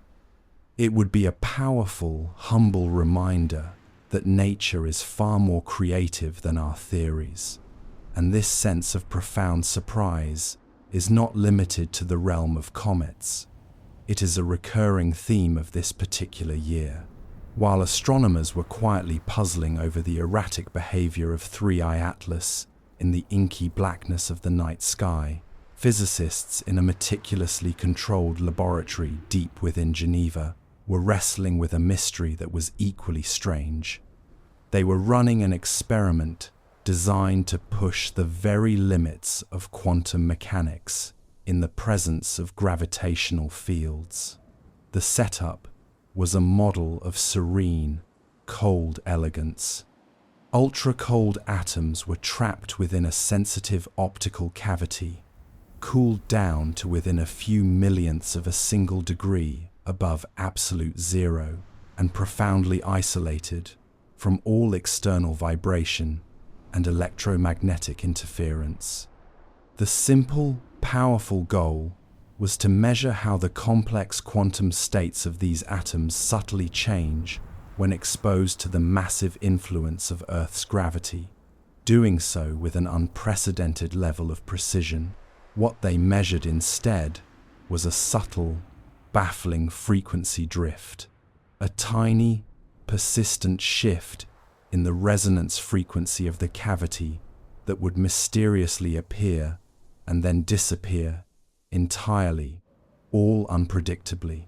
The immediate, ingrained reaction was to blame a calibration error. These types of experiments are notoriously difficult and profoundly sensitive. It could be the subtle thermal expansion of the apparatus itself. It could be a barely perceptible electromagnetic field emanating from a piece of nearby equipment. It could even be a stray gravitational effect from a passing truck on the street outside the laboratory. A million external factors could create a false signal. The team spent many weeks checking absolutely everything. They recalibrated. They shielded the entire experiment even better than before. They ran a series of controls with the cold atoms completely removed, simply to measure the background noise. Yet, the drift persisted. It was not constant, but it occurred often enough that it could no longer be dismissed. And here is the part that made the phenomenon truly strange. The drift seemed to correlate with nothing, not local changes in gravity, not the variable cosmic ray flux, not the gentle, predictable tug of lunar tidal effects, not even the minute changes of seismic activity. It appeared to be entirely random, but a careful statistical analysis began to suggest that it was not truly random at all. There was a subtle structure in the noise, faint, repeating patterns that hinted at some underlying cause the team was simply unable to identify. Some theoretical physicists began to quietly whisper that this could be the very first experimental hint of quantum gravity effects. The profound idea here is that at the smallest possible level, Gravity itself must be quantized. It must somehow emerge from the complex, strange quantum processes that we do not yet fully comprehend. Most theories of quantum gravity predict that these effects would only be measurable at unbelievably high energies or at unimaginably small distance scales, far beyond the reach of our current technology. But a few dissenting theories suggest that there might be tiny, subtle signatures detectable in precision measurements, a slight, pervasive fuzziness in the fabric of space-time itself that manifests as unexpected noise in carefully controlled, highly sensitive experiments. Other physicists, in a grounded defense of the established laws, argued that it was simply a calibration issue they had not yet found, or some subtle environmental effect they had not accounted for, or perhaps just a statistical fluke that would disappear entirely with the accumulation of more and more data. The debate remains a deeply active one. New scientific papers are being drafted. Difficult and expensive replication attempts are being planned in other laboratories across the world. This quiet tension is precisely how science operates when something entirely unexpected makes its presence known. Caution, deep skepticism, and careful, rigorous verification must precede any final claim of a major discovery. But here is why this tiny, subtle phenomenon matters for our long, strange story. Tiny anomalies, small, unexplained data points, have the capacity to cascade into entirely new fields of study. Before the profound acceptance of quantum mechanics, there were only a handful of unexplained spectral lines in the atomic emissions of gases. Small, inconvenient discrepancies that simply did not fit the reigning framework of classical physics. They were real, but nobody truly understood them. It took many decades and a complete revolution in scientific thought before those tiny, baffling anomalies became the very foundation of an entirely new way of understanding matter and energy. What appears to be noise today might, in the light of a new theory, become the loudest, most important signal of tomorrow. The bizarre behavior of 3I Atlas might be the large, macroscopic version of this kind of misunderstood physics. Just as the Geneva cavity experiment is quietly probing the profound, strange conditions where quantum mechanics and gravity intersect, 3I Atlas might be probing the extreme conditions where dust dynamics and electromagnetic forces interact in ways that we have not yet fully modeled. Both are edge cases. Both are producing data that entirely refuses to fit into our established frameworks. Both are quiet, persistent reminders that our understanding of the universe's underlying physics is fundamentally incomplete. The parallel is, in fact, deeper than mere analogy. In both the laboratory and the sky, we have phenomena that appear to be intermittent. They turn on and then turn off without any clear, discernible trigger. They seem to follow a set of rules that we do not recognize. The strange frequency drift in the ultra-cold cavity, the sudden, violent jet activity in 3I Atlas, both suggest that there are deeper, more complex processes occurring that we are simply not accounting for in our current models. Perhaps those processes are related. Perhaps the strange charge dynamics in dusty plasmas share a subtle, elegant mathematical structure with the complex quantum fluctuations in gravitational fields. Probably not, but the philosopher must consider it. The profound point is that discovery never happens in isolation. A breakthrough in one field often unexpectedly illuminates a profound problem in another. This is the very quiet, subtle way new discoveries tend to be born, not with dramatic, world-shaking revelations, but with inconvenient data, with persistent results that force you to recheck your equipment for the 10th time, with observations that simply do not fit cleanly into any existing box. The scientists who first measured the cosmic microwave background, the gentle, ancient hum of the universe, initially assumed that their antenna was simply contaminated with bird droppings messing up the signal. The astronomers who discovered the very first pulsar quietly, privately feared they might have detected alien transmissions. In both these profound cases, the initial, ingrained human reaction was to immediately assume error or misunderstanding before reluctantly accepting that they had stumbled upon something genuinely new. Right now, 3i Atlas is simply inconvenient data. It refuses to fit. Every single attempt at explanation requires stretching our established physics in ways that feel profoundly uncomfortable. But history suggests that that is precisely when things become interesting. That is the exact moment when our long-standing scientific paradigms begin to shift, not because anyone desperately wants them to, but because the cold, hard reality of the universe insists upon it. And the profound lesson of this year is that reality has far more tricks up its sleeve than we have been giving it credit for. The quantum gravity anomaly is one strange example. 3i Atlas is another, and they are not, in fact, the only ones. This leads us to the unexpected discovery of an atmosphere that should not exist. In the quiet, accelerating month of August 2025, a sophisticated artificial intelligence system, an AI designed for the meticulous analysis of distant exoplanet atmospheres, flagged a phenomenon that was entirely unusual. The AI was processing the vast amounts of spectral data coming from the James Webb Space Telescope, the JWST, specifically the transit spectroscopy observations of a warm Neptunian planet orbiting a star about 100 light-years from Earth.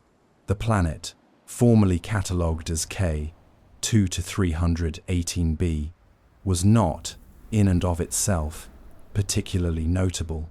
It was mid-sized. It was moderately warm. It was orbiting too closely to its star to be considered habitable, but not quite close enough to be tidally destroyed. It was, simply, a standard exoplanet, one of many thousands in our ever-growing catalogues. However, the AI's sophisticated atmospheric retrieval algorithm, which had been meticulously trained on thousands of previously analyzed exoplanet spectra, discovered something it was entirely unable to reconcile. The planet's turbulent atmosphere showed the undeniable signatures of both carbon dioxide and ammonia, and they appeared to be in a bizarre cyclical relationship. As the concentration of carbon dioxide would begin to rise, the concentration of ammonia would simultaneously fall. Then, with an eerie, quiet predictability, the pattern would completely reverse. This regular, anti-correlated oscillation would happen over the course of the planet's orbit, repeating predictably each time it circled its star. When human atmospheric chemists, the true experts, looked at the data flagged by the AI, they were utterly confused. There is no known chemistry that predicts this particular behavior. Carbon dioxide and ammonia simply do not cycle against each other in the immense atmospheres of gas giants. They are not two entities competing for the same fundamental resources. They are not products and reactants in a simple, reversible chemical reaction. that would cause one to increase precisely as the other decreases. If anything, according to the standard models, they should largely vary together, both simply responding to the immense temperature and pressure changes as the planet moves through its orbit. The human research team ran the data through every available tool: traditional atmospheric models, sophisticated chemistry software, complex thermodynamic calculations. Every standard tool that planetary scientists rely upon to understand the mysterious compositions of exoplanet atmospheres was employed. Nothing reproduced the observed pattern. The models either predicted entirely stable concentrations of both gases, or a wildly chaotic variation that in no way matched the regular cycling. What they could not predict was this clean, anti-correlated oscillation. Here is what makes this strange discovery so deeply significant. Human scientists had actually looked at this exact dataset before. A preliminary analysis months earlier had quietly noted the mere presence of both gases, but it had entirely missed the cyclical relationship. I spotted it because it was specifically tasked with looking for patterns that the human mind tends to miss. It was patiently searching for the correlations buried deep within the noise, for the subtle periodicities that simply eyeballing the spectral charts wouldn't reveal. It is not that the AI is fundamentally smarter than the human researchers. It is that the AI is patient in ways that human beings are not. It is willing to check thousands of possible correlations without becoming bored, distracted, or making preconceived assumptions about what truly matters. This unexpected success raises deeply uncomfortable questions about how much we have been systematically missing. How many other exoplanet atmospheres are harboring strange, cyclical patterns that we simply have not detected because our human-designed tools were not looking for them? How many similar anomalies are quietly hiding in vast digital archives, simply waiting for someone or something to notice them? The success of the AI in finding this particular subtle pattern suggests that we have been systematically blind to certain types of profound complexity. The parallel to 3I Atlas is obvious. We might be entirely mismodeled in our understanding of the dust dynamics, the charge distributions, and the subtle electromagnetic interactions because we are bringing deeply ingrained assumptions about how comets should behave. Those long-standing assumptions were meticulously built upon centuries of observations of solar system, comets, objects that formed under entirely specific, local conditions and follow a specific set of patterns. 3I Atlas did not form here. It is not bound by our local cosmic history. Perhaps its strange, contradictory behavior would be instantly obvious if we simply had the ability to look at it without preconceptions. The exoplanet discovery also profoundly demonstrates something else. Nature is still surprising us, even in systems like gas giant atmospheres that we thought we deeply understood. Gas giant atmospheres have been studied with relentless focus for decades. We have sent probes deep into Jupiter's swirling atmosphere. We have meticulously modeled Neptune and Uranus. We believed we knew the precise, underlying chemistry. But this distant planet, K 2-318b, is doing something that our collective models simply do not predict.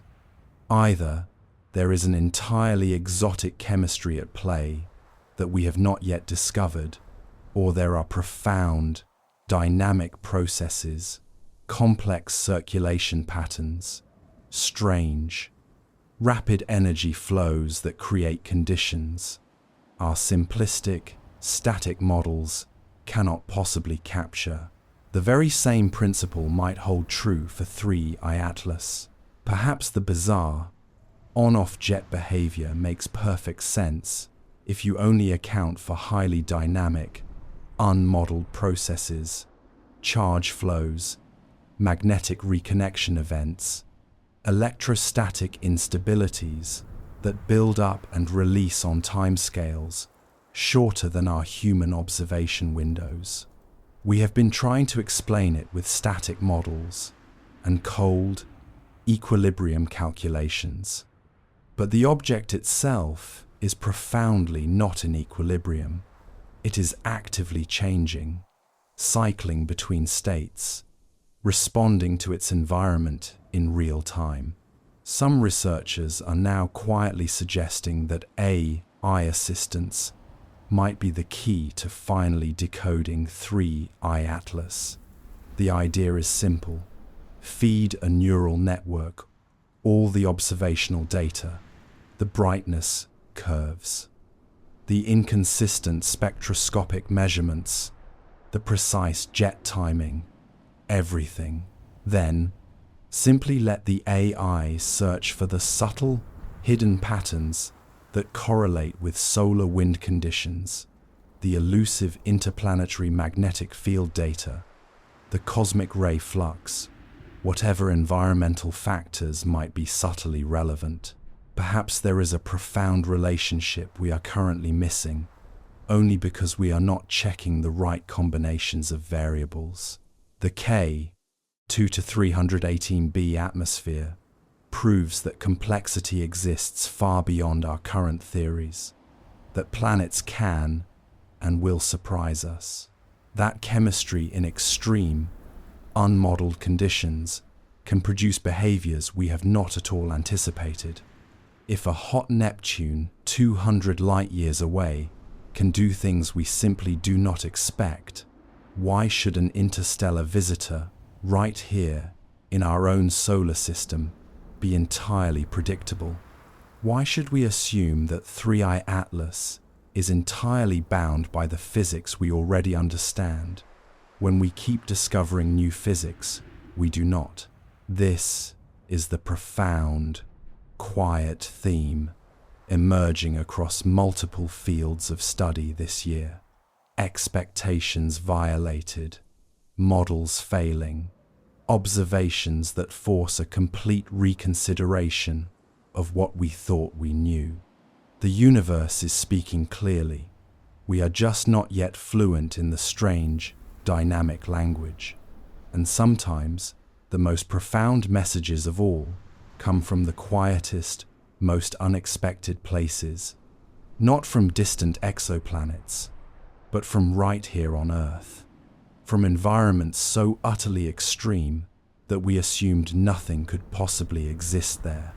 In the quiet, patient month of March of this year, a deep-sea drilling project in the vast, silent Philippine Sea achieved a scientific milestone. They pulled up a set of core samples from a depth of 12 kilometers below the ocean floor.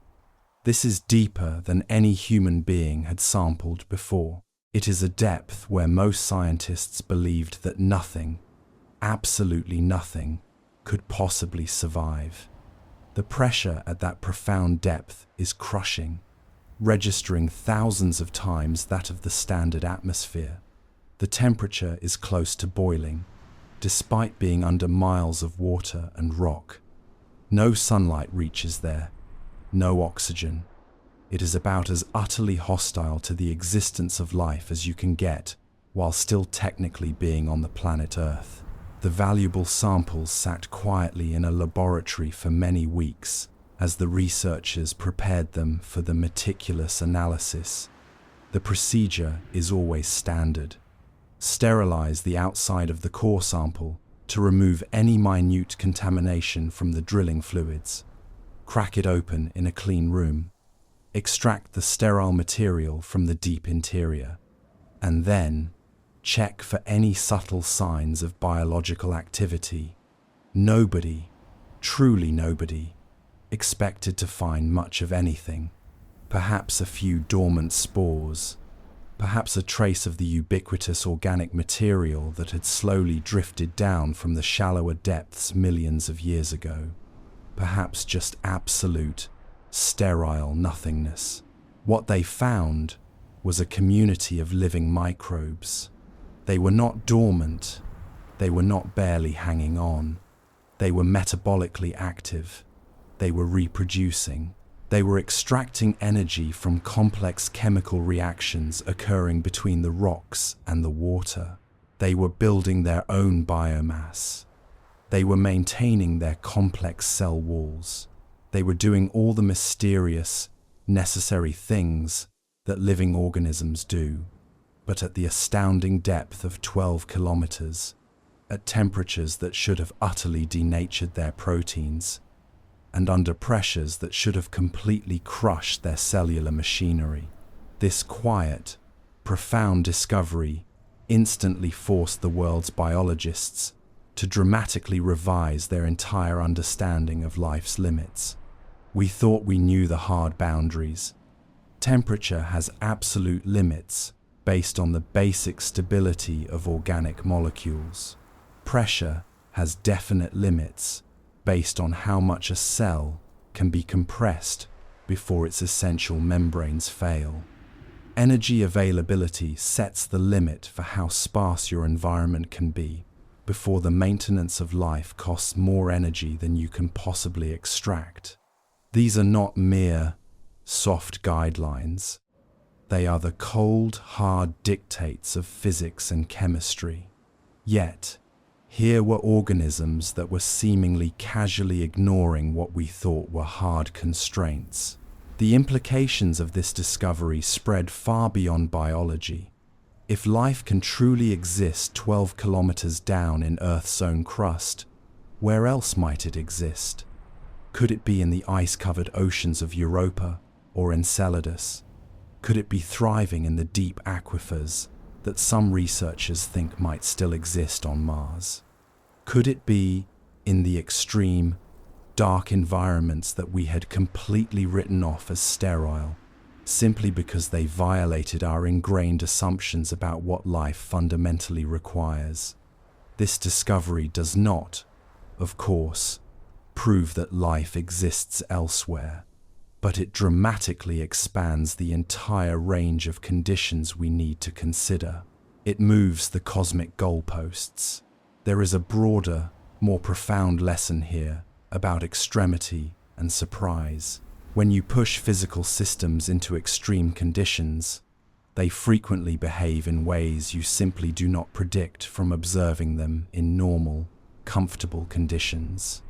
Water under standard atmospheric pressure possesses certain, predictable properties. Water under extreme, crushing pressure behaves entirely differently. It forms different, strange, crystal structures. It dissolves entirely different materials. The very same principle holds true for chemical reactions, for the subtle properties of materials, and for essentially all physical processes. Extrapolating from what you know in one regime to what you expect to happen in a profoundly different regime is a scientifically dangerous business. Nature does not care about extrapolation. It simply does what it does. 3I Atlas exists in a cosmic extreme environment, not extreme by the intense standard of a star's core, but profoundly extreme by the standard of small, icy bodies. It is an object from beyond our solar system, exposed to entirely different radiation environments during its unimaginably long journey here. It was possibly shaped by a set of conditions that do not exist in our solar system at all. When such an object enters our inner solar system and is relentlessly hammered by the solar wind and intense radiation, why should we, for a single moment, expect it to behave exactly like the objects that form gently and peacefully in our own protoplanetary disk? The deep-sea microbes are, in a quiet, beautiful way, Earth's own interstellar visitors. They are perfectly adapted to a set of conditions we do not normally sample, using a unique chemistry that we do not normally observe. They are thriving in an environment that our models said should be impossible. They force humility upon the scientific mind. They remind us that our understanding is built upon a profoundly limited sample of conditions, that the universe is far larger and much stranger than our current theories. That making assumptions about what is possible is a fast way to be fundamentally wrong. This quiet theme of unexpected resilience and flexibility appears everywhere in the natural world. Life adapting to radiation levels that should be instantly lethal. Materials remaining stable at temperatures that should melt them instantly. Chemical reactions proceeding at impossible rates without catalysts. Every single time we extend our observations into a truly new regime, we find profound surprises, not just occasionally, but routinely. So, why would we not find profound surprises when we observe our third interstellar visitor? The deep-sea discovery also powerfully highlights the non-negotiable importance of direct observation. Before the drilling project, we possessed detailed models that confidently predicted that nothing could live that deep. Those models were constructed on the foundation of good physics and good chemistry. They were built on perfectly reasonable assumptions about cellular metabolism, and they were, in the end, wrong. Not because the underlying physics was flawed, but because the models were incomplete. They failed to account for alternative metabolic pathways. They failed to account for pressure-adapted proteins. They failed to account for organisms that had simply evolved solutions to problems we did not know could be solved. We find ourselves in an eerily similar position with 3I Atlas. Our models state with confidence that the strange, powerful jets should not exist without gas. These models are based on perfectly good physics, centuries of dedicated comet observations, and entirely reasonable assumptions about sublimation and dust dynamics. But perhaps, just perhaps, they too are incomplete. Maybe there are alternative mechanisms. Maybe the object possesses a set of properties that we are simply not accounting for. The only way to truly know is to keep observing, keep gathering the data, keep rigorously testing the hypotheses, even when they seem entirely unlikely.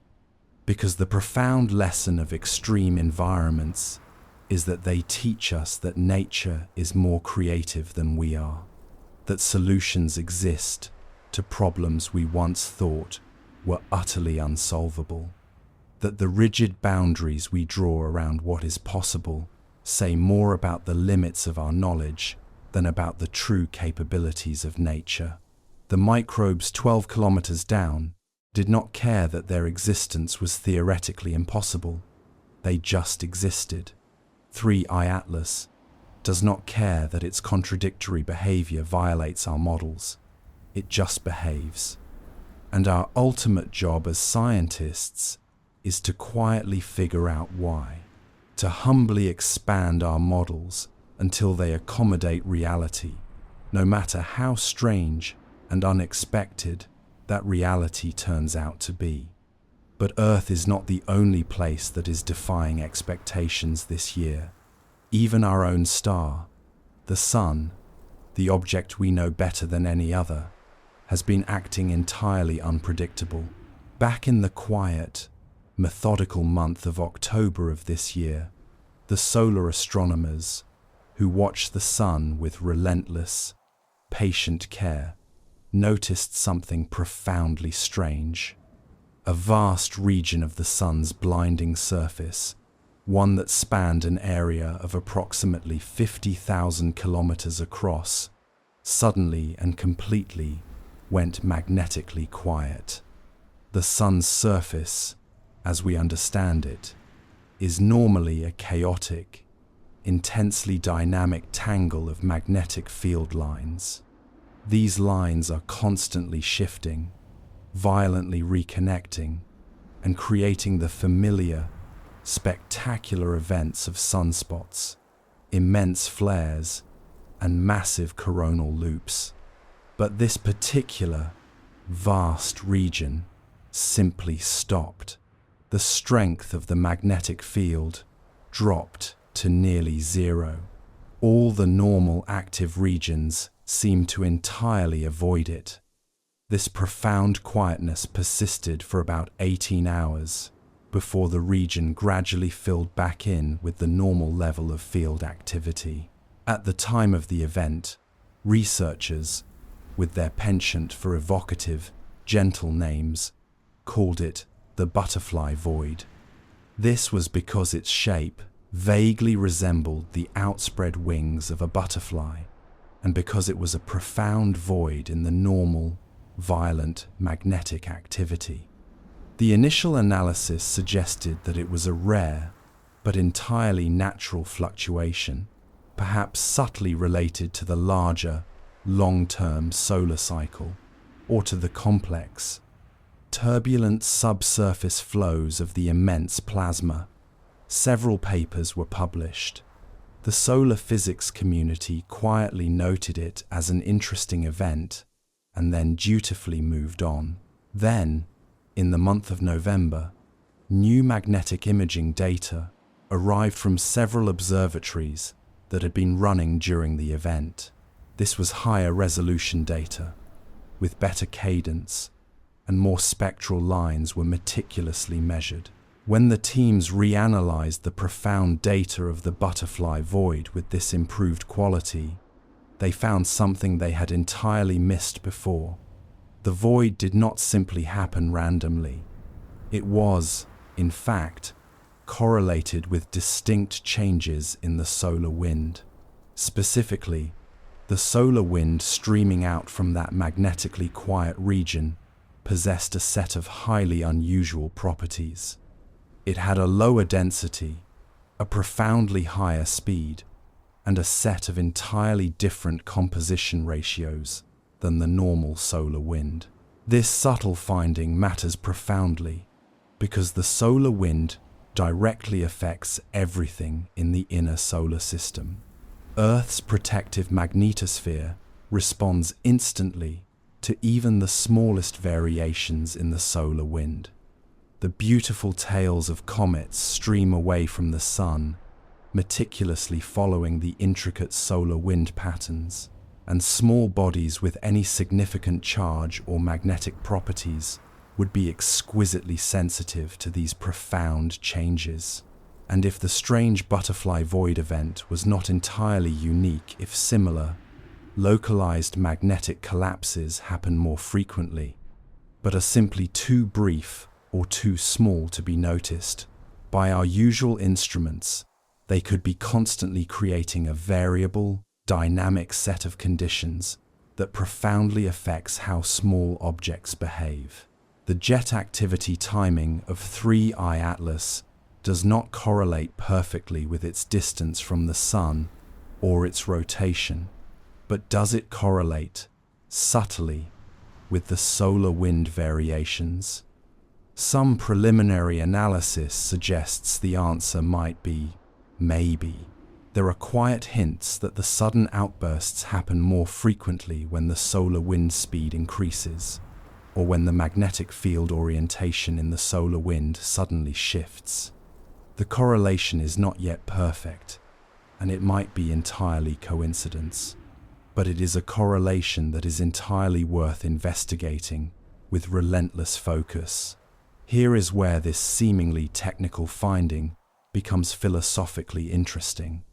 The sun is not just a passive, stable light bulb gently illuminating the solar system. It is a massive, active, dynamic object that constantly creates a changing, intense, electromagnetic environment. Most objects do not care much about these changes. Rocky planets are largely shielded by their protective magnetospheres. Gas giants are simply too massive to be significantly affected.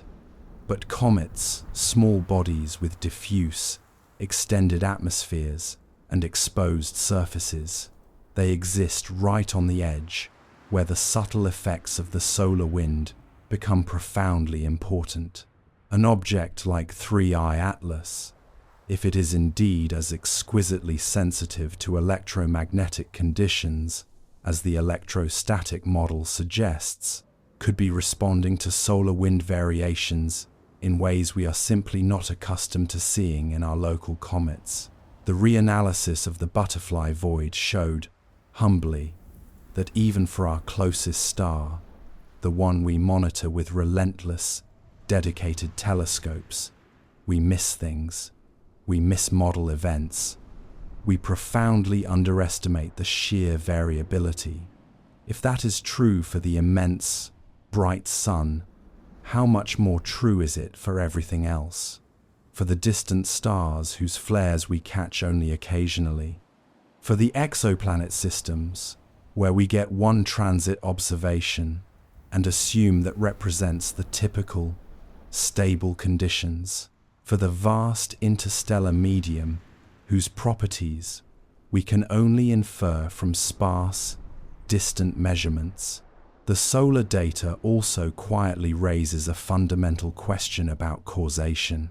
When 3I Atlas suddenly produces its powerful jets, is it acting on its own based on some complex internal process, or is it simply reacting to an external trigger? The subtle variations in the solar wind are one entirely possible trigger. The variable cosmic ray flux is another. The constantly shifting local magnetic field orientation. The temperature variations from changing solar illumination. All of these profound, external factors vary on timescales that could entirely match the jet activity cycles.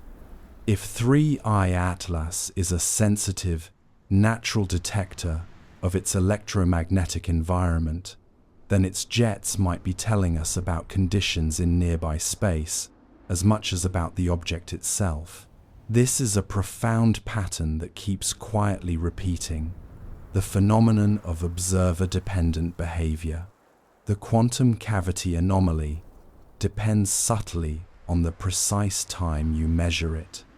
The exoplanet atmosphere depends profoundly on where in its orbit you observe, and 3I Atlas seems to depend on the precise solar wind conditions.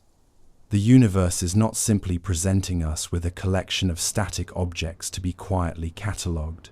It is showing us dynamic systems that are in constant, complex interaction with their environments. And our ability to truly understand those systems depends entirely on capturing them in enough different states to see the full, glorious range of behaviors.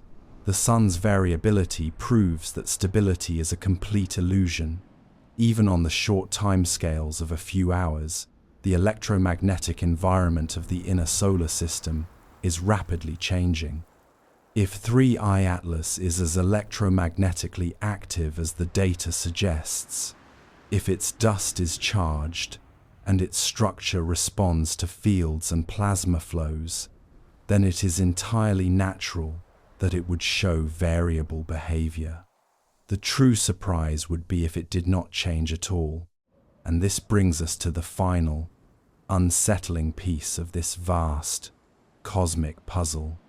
Because this same theme, variability, complexity, unexpected behavior emerging from seemingly simple components, is playing out in the most rapidly advancing field of human technology, and the parallels are profound.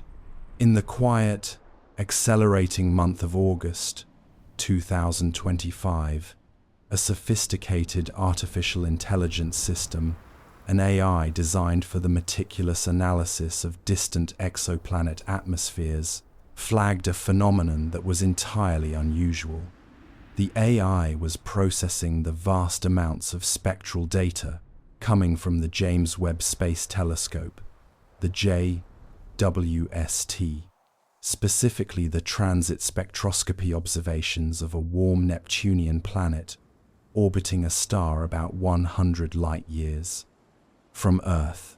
The planet, formerly catalogued as K 2 to 318b, was not, in and of itself, particularly notable. It was mid-sized. It was moderately warm. It was orbiting too closely to its star to be considered habitable, but not quite close enough to be tidally destroyed. It was, simply, a standard exoplanet, one of many thousands in our ever-growing catalogues. However, the AI's sophisticated atmospheric retrieval algorithm, which had been meticulously trained on thousands of previously analyzed exoplanet spectra, discovered something it was entirely unable to reconcile. The planet's turbulent atmosphere showed the undeniable signatures of both carbon dioxide and ammonia, and they appeared to be in a bizarre cyclical relationship. As the concentration of carbon dioxide would begin to rise, the concentration of ammonia would simultaneously fall. Then, with an eerie, quiet predictability, the pattern would completely reverse. This regular, anti-correlated oscillation would happen over the course of the planet's orbit, repeating predictably each time it circled its star. When human atmospheric chemists, the true experts, looked at the data flagged by the AI, they were utterly confused. There is no known chemistry that predicts this particular behavior. Carbon dioxide and ammonia simply do not cycle against each other in the immense atmospheres of gas giants. They are not two entities competing for the same fundamental resources. They are not products and reactants in a simple, reversible chemical reaction that would cause one to increase precisely as the other decreases. If anything, according to the standard models, they should largely vary together, both simply responding to the immense temperature and pressure changes as the planet moves through its orbit. The human research team ran the data through every available tool: traditional atmospheric models, sophisticated chemistry software, complex thermodynamic calculations. Every standard tool that planetary scientists rely upon to understand the mysterious compositions of exoplanet atmospheres was employed. Nothing reproduced the observed pattern. The models either predicted entirely stable concentrations of both gases, or a wildly chaotic variation that in no way matched the regular cycling. What they could not predict was this clean, anti-correlated oscillation. Here is what makes this strange discovery so deeply significant. Human scientists had actually looked at this exact dataset before. A preliminary analysis months earlier had quietly noted the mere presence of both gases, but it had entirely missed the cyclical relationship. I spotted it because it was specifically tasked with looking for patterns that the human mind tends to miss. It was patiently searching for the correlations buried deep within the noise, for the subtle periodicities that simply eyeballing the spectral charts wouldn't reveal. It is not that the AI is fundamentally smarter than the human researchers. It is that the AI is patient in ways that human beings are not. It is willing to check thousands of possible correlations without becoming bored, distracted, or making preconceived assumptions about what truly matters. This unexpected success raises deeply uncomfortable questions about how much we have been systematically missing. How many other exoplanet atmospheres are harboring strange, cyclical patterns that we simply have not detected because our human-designed tools were not looking for them? How many similar anomalies are quietly hiding in vast digital archives, simply waiting for someone or something to notice them?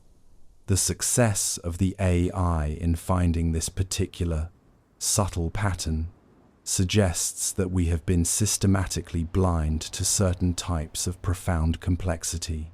The parallel to 3I Atlas is obvious. We might be entirely mismodeled in our understanding of the dust dynamics, the charge distributions, and the subtle electromagnetic interactions because we are bringing deeply ingrained assumptions about how comets should behave.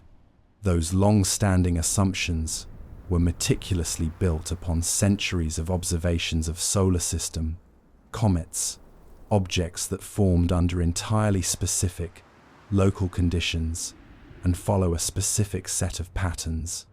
3I Atlas did not form here. It is not bound by our local cosmic history.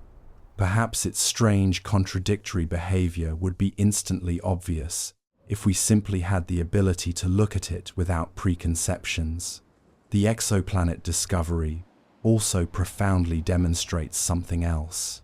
Nature is still surprising us, even in systems like gas giant atmospheres that we thought we deeply understood.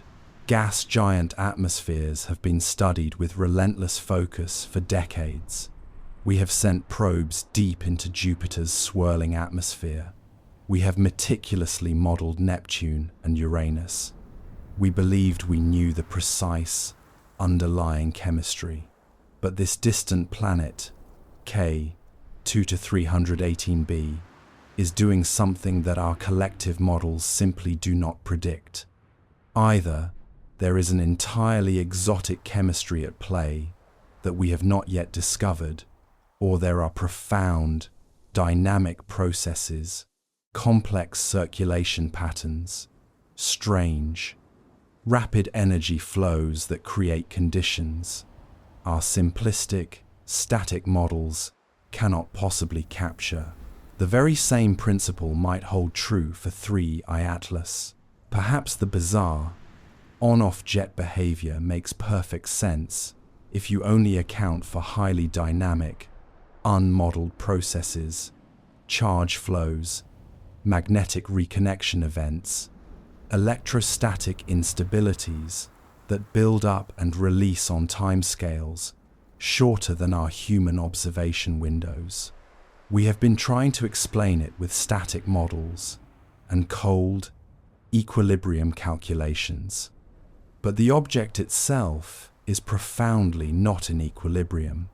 It is actively changing, cycling between states, responding to its environment in real time. Some researchers are now quietly suggesting that AI assistance might be the key to finally decoding 3I Atlas. The idea is simple. Feed a neural network all the observational data, the brightness curves, the inconsistent spectroscopic measurements, the precise jet timing, everything. Then, simply let the AI search for the subtle, hidden patterns that correlate with solar wind conditions, the elusive interplanetary magnetic field data, the cosmic ray flux, whatever environmental factors might be subtly relevant. Perhaps there is a profound relationship we are currently missing, only because we are not checking the right combinations of variables. The K 2-318b atmosphere proves that complexity exists far beyond our current theories, that planets can and will surprise us.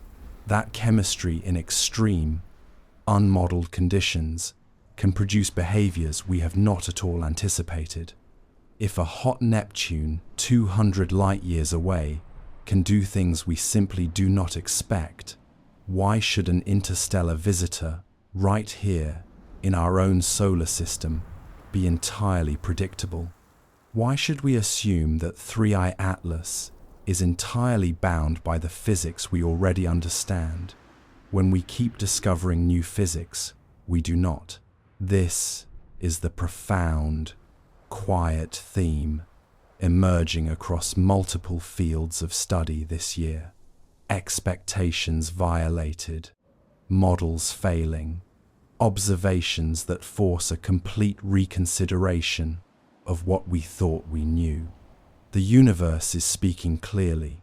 We are just not yet fluent in the strange, dynamic language. And sometimes, the most profound messages of all come from the quietest, most unexpected places, not from distant exoplanets, but from right here on Earth, from environments so utterly extreme that we assumed nothing could possibly exist there. To understand the profound novelty of 3I Atlas, we must gently reach back into the forgotten theories of the past, to a time when our understanding of space was far less certain. There was a time, long before the first successful satellite launches, when a small, quiet, but insistent group of physicists proposed that the dynamics of space were not solely governed by the powerful, elegant pull of Newtonian gravity, but also, and profoundly, by the pervasive, subtle influence of electromagnetism. They theorized about charged dust clouds, not as passive debris, but as active, structured systems, where the collective electric charge of the particles could generate immense forces that rivaled the gentle tug of gravity.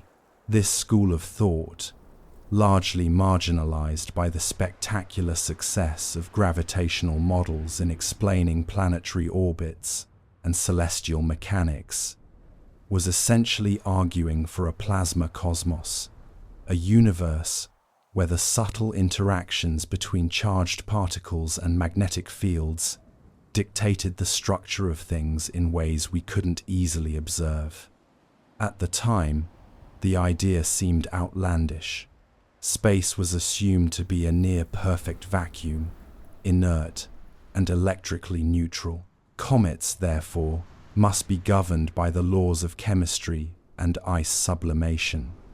The concept of an electromagnetic comet that behaved like a giant, leaky capacitor was simply too exotic, too demanding of complex conditions that no one believed truly existed. But what if they were quietly right? What if 3I Atlas is the physical realization of these old, forgotten theories? The quiet humor here is that science often moves in complete circles. The outlandish ideas of yesterday sometimes become the necessary foundations for the baffling observations of today. We now know that the interstellar medium is, in fact, filled with plasma. It is not a neutral vacuum. It is a highly charged, highly dynamic environment, governed by incredibly complex and pervasive magnetic fields. The space through which 3I Atlas traveled for millions of years was profoundly electromagnetic. These old theories, often referred to under the broad umbrella of non-thermal models, argued that highly charged bodies could experience forces completely unrelated to heat. For example, they proposed that a localized buildup of negative charge on one hemisphere of an object, coupled with a slight positive charge on the opposite hemisphere, could create an internal stress field capable of literally tearing the object apart, or at least capable of ejecting material at very high speed. This entire process would be entirely independent of the temperature, entirely independent of the presence of any volatile gas, and entirely dependent only on the subtle interaction between the object's surface and the ever-changing solar wind. Consider the simple physics of charge shielding. When a large object moves through plasma, it can develop a plasma sheath, a layer of charged particles that surrounds and entirely shields the core of the object from the external environment. This shielding phenomenon is why the internal structure of a spacecraft is not constantly being ripped apart by space weather. However, for a low-density, highly porous object like a comet, this shielding is profoundly incomplete. solar wind particles could penetrate deep into the material, creating localized charge pockets and deep electrical gradients.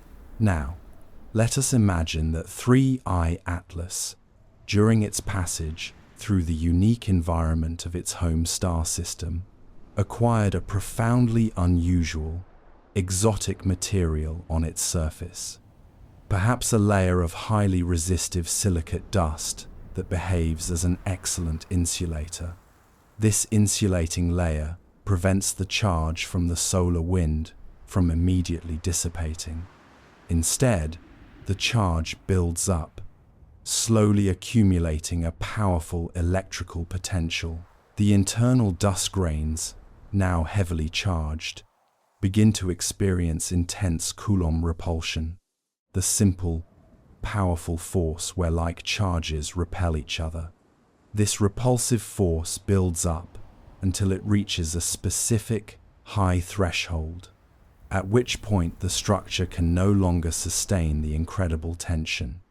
The charged dust is violently, suddenly, and precisely ejected from the weak points in the surface. This creates a jet.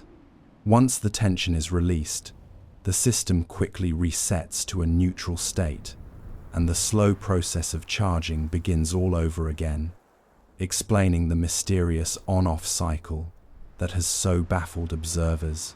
The deep elegance of this model, rediscovered from the forgotten concepts of the 1950s, is that it requires no gas. It explains the featureless spectrum of dead dust.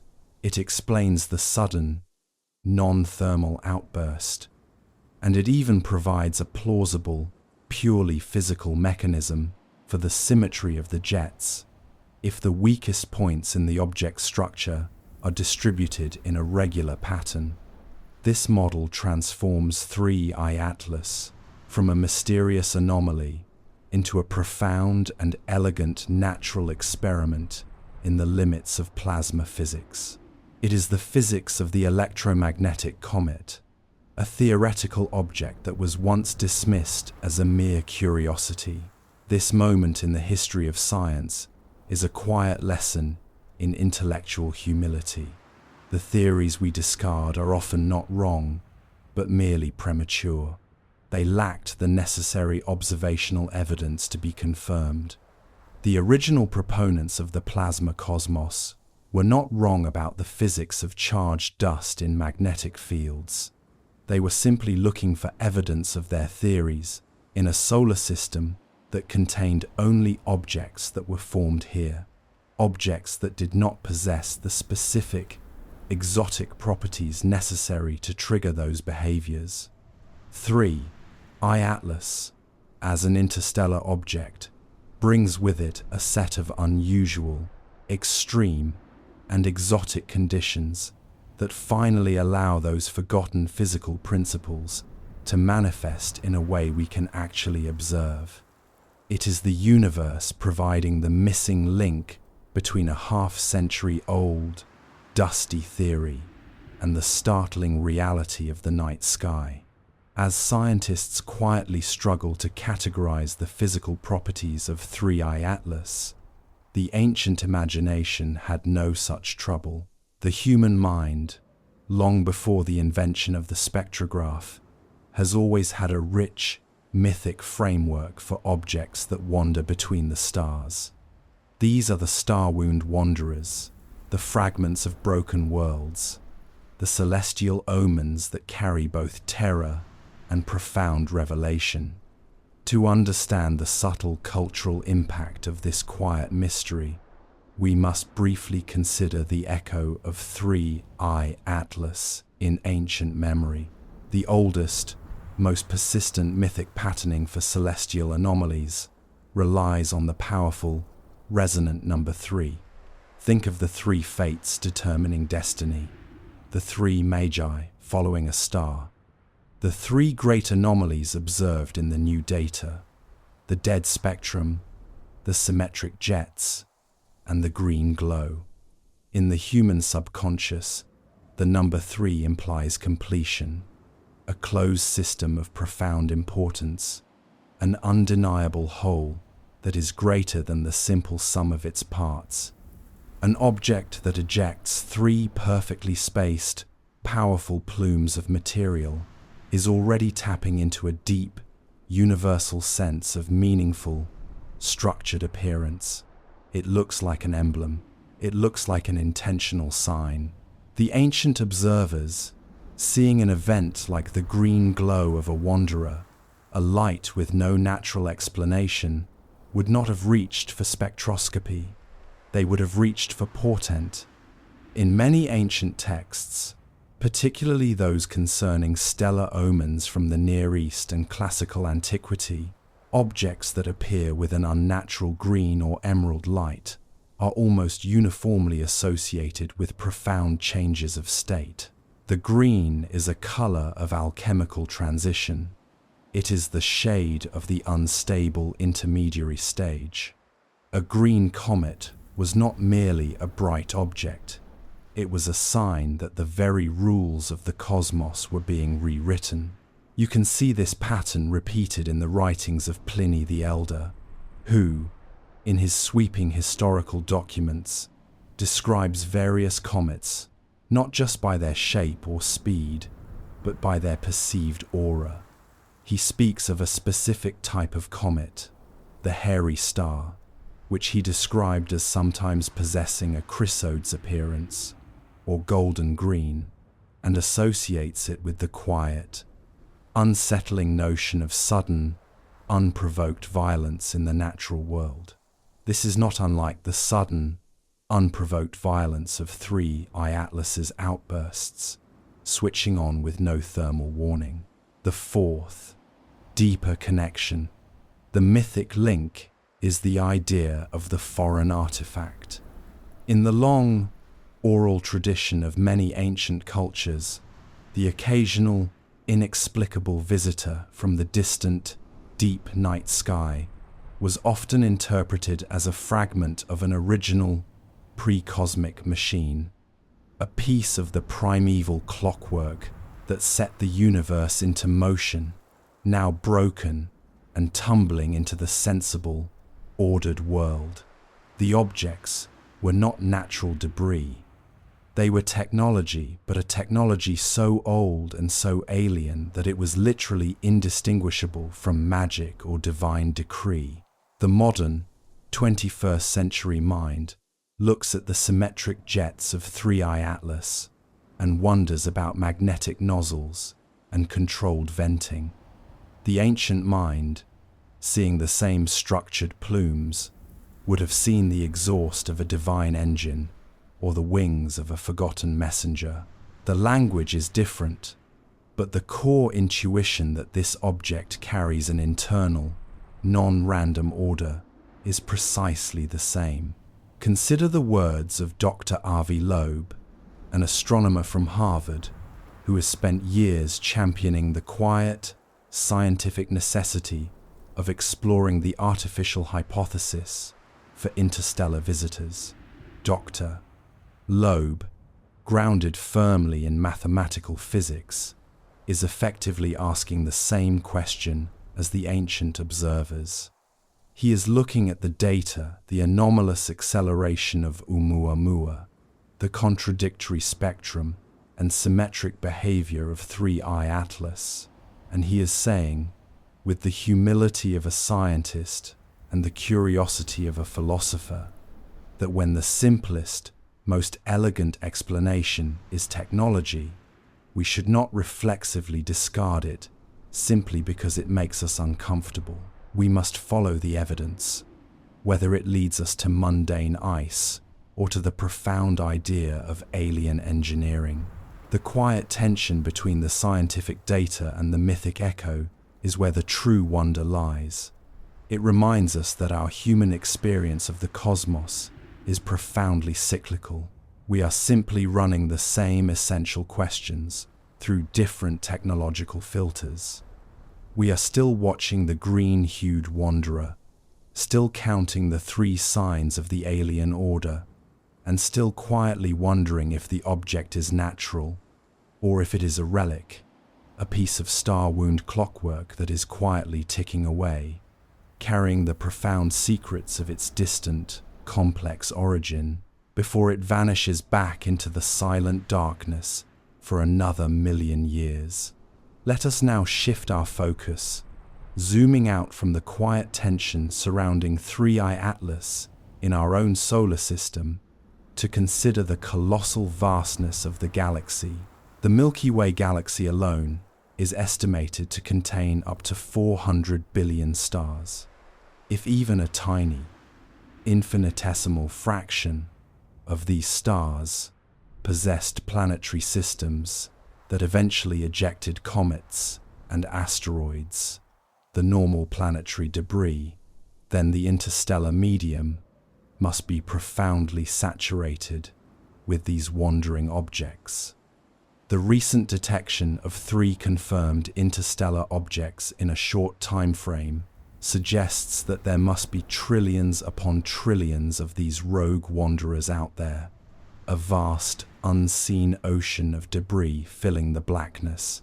The core assumption of most of our current models is that the formation of comets is a broadly universal process. Ice and dust clump together in the cold, outer reaches of the protoplanetary disk. The intense radiation from the star eventually kicks this material out into the vast, dark expanse, where it drifts forever. Our solar system is the source of many of these wanderers, and so too are the hundreds of billions of other stars. But here is the profound, subtle flaw in that assumption. Not all stars are alike. Most stars in the galaxy are not gentle, steady, perfectly middle-aged, yellow dwarf stars like our Sun. They are often volatile, active, and profoundly different. Some stars are red dwarfs, which are smaller, dimmer, and live for immense periods of time, but which also experience violent, unpredictable ultraviolet flares that could entirely change the chemical and physical composition of any small body that formed in their system. Objects from a red dwarf system would have a completely different radiation history than 3i Atlas or Oumuamua experienced in our solar system. Other stars are massive and bright, burning through their immense fuel supply in a spectacular, short-lived blaze. The intense radiation and stellar winds from such a star would violently process the material in its protoplanetary disk, creating entirely new and exotic materials. A comet forming close to a massive, bright star would be baked, irradiated, and structurally stressed in ways that our local comets never were. The cosmic perspective forces us to acknowledge that 3i Atlas is not merely an object that formed in another star system. It is an object that formed under a different set of physical laws. That is to say, the fundamental laws of physics are the same everywhere, but the boundary conditions, the temperatures, the radiation fluxes, the elemental abundances, the magnetic field strengths, the sheer timescale of the process are all profoundly different, and it is the boundary conditions, not the underlying laws, that entirely dictate the precise, final structure and composition of an object. So, what is the single, most important cosmic lesson here? It is that we should abandon the phrase, "the object shouldn't do that."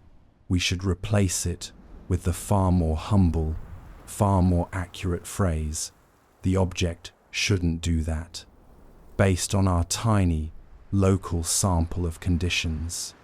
The universe is not a uniform place. It is a vast, ancient, complex ecosystem where entirely different conditions produce entirely different species of object. It is entirely possible that 3i Atlas, with its magnetic coherence, its charged dust dynamics, and its profound structural symmetry, is not an anomaly in the galaxy at all. It may simply be a perfectly normal, unremarkable comet that formed around a specific type of highly active binary star system in the distant, dense center of the galaxy. It may be an object that is only an anomaly here in our quiet, stable, somewhat boring solar neighborhood. Out there, in the chaos and immense dynamism of the galactic center, perhaps the electromagnetic comet is the norm. Perhaps the conditions are so profound and so active that only objects capable of profound charge, separation, and magnetic coherence can survive the immense turbulence.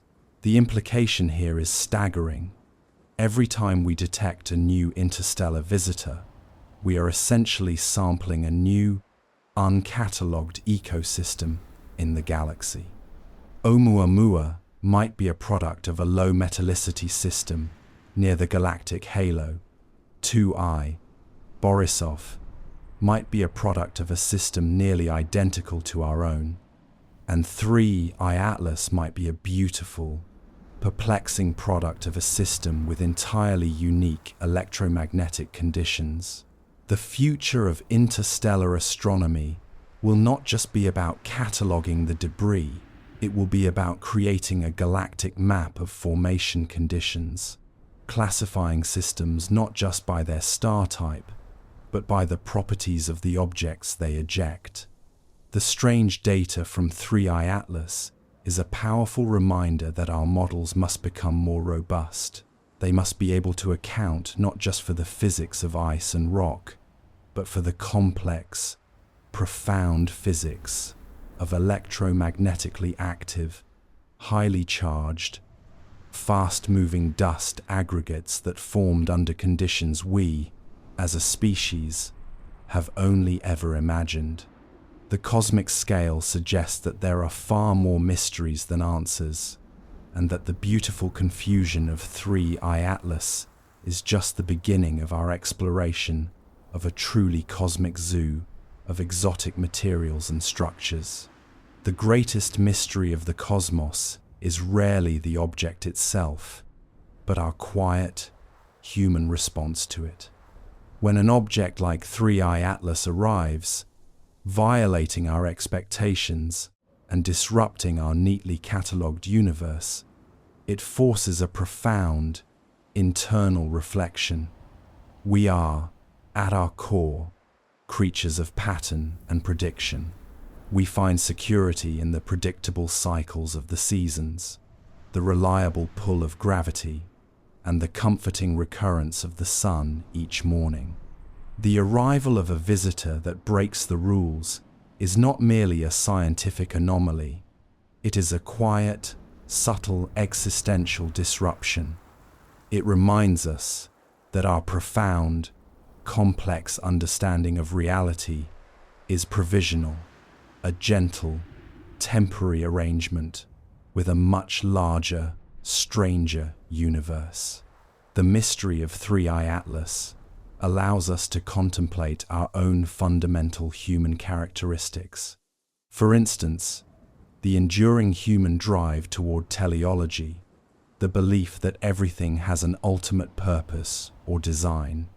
When we see the symmetric jets of 3I Atlas, our immediate, ingrained reflex is to ask, why are they doing that?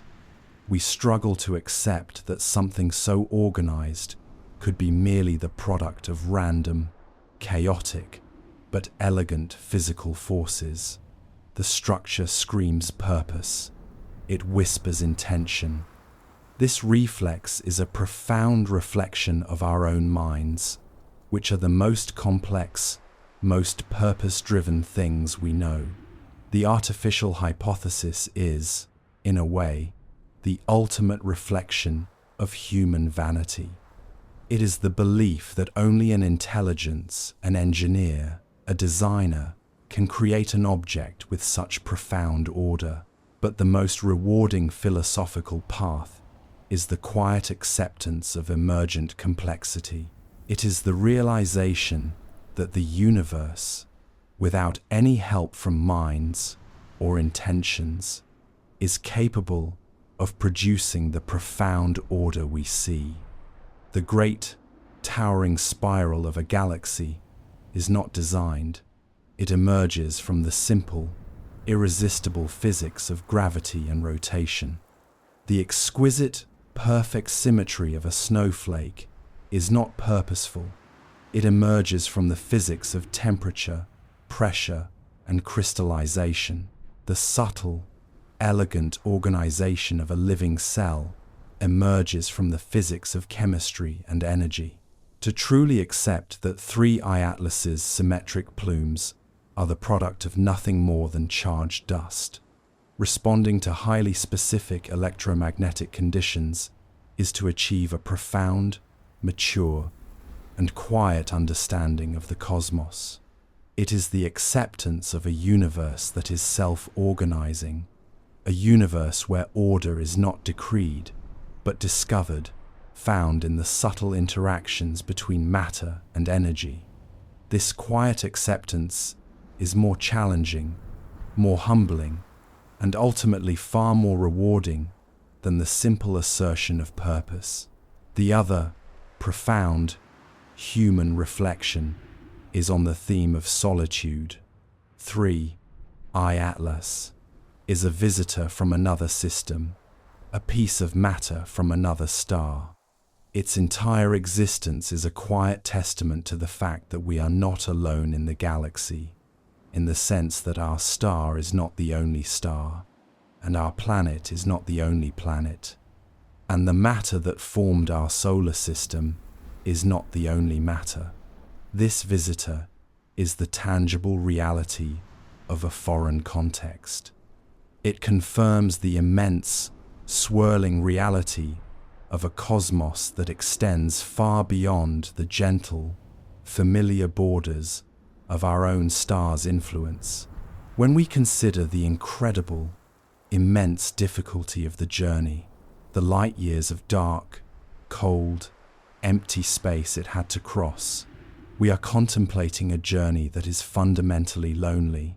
This object traveled entirely alone for millions of years.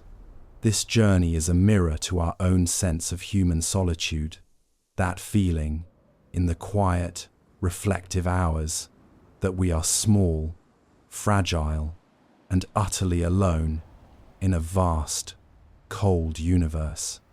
The arrival of 3I Atlas alleviates that feeling, but it does so not through the comfort of another voice, but through the assurance of shared context.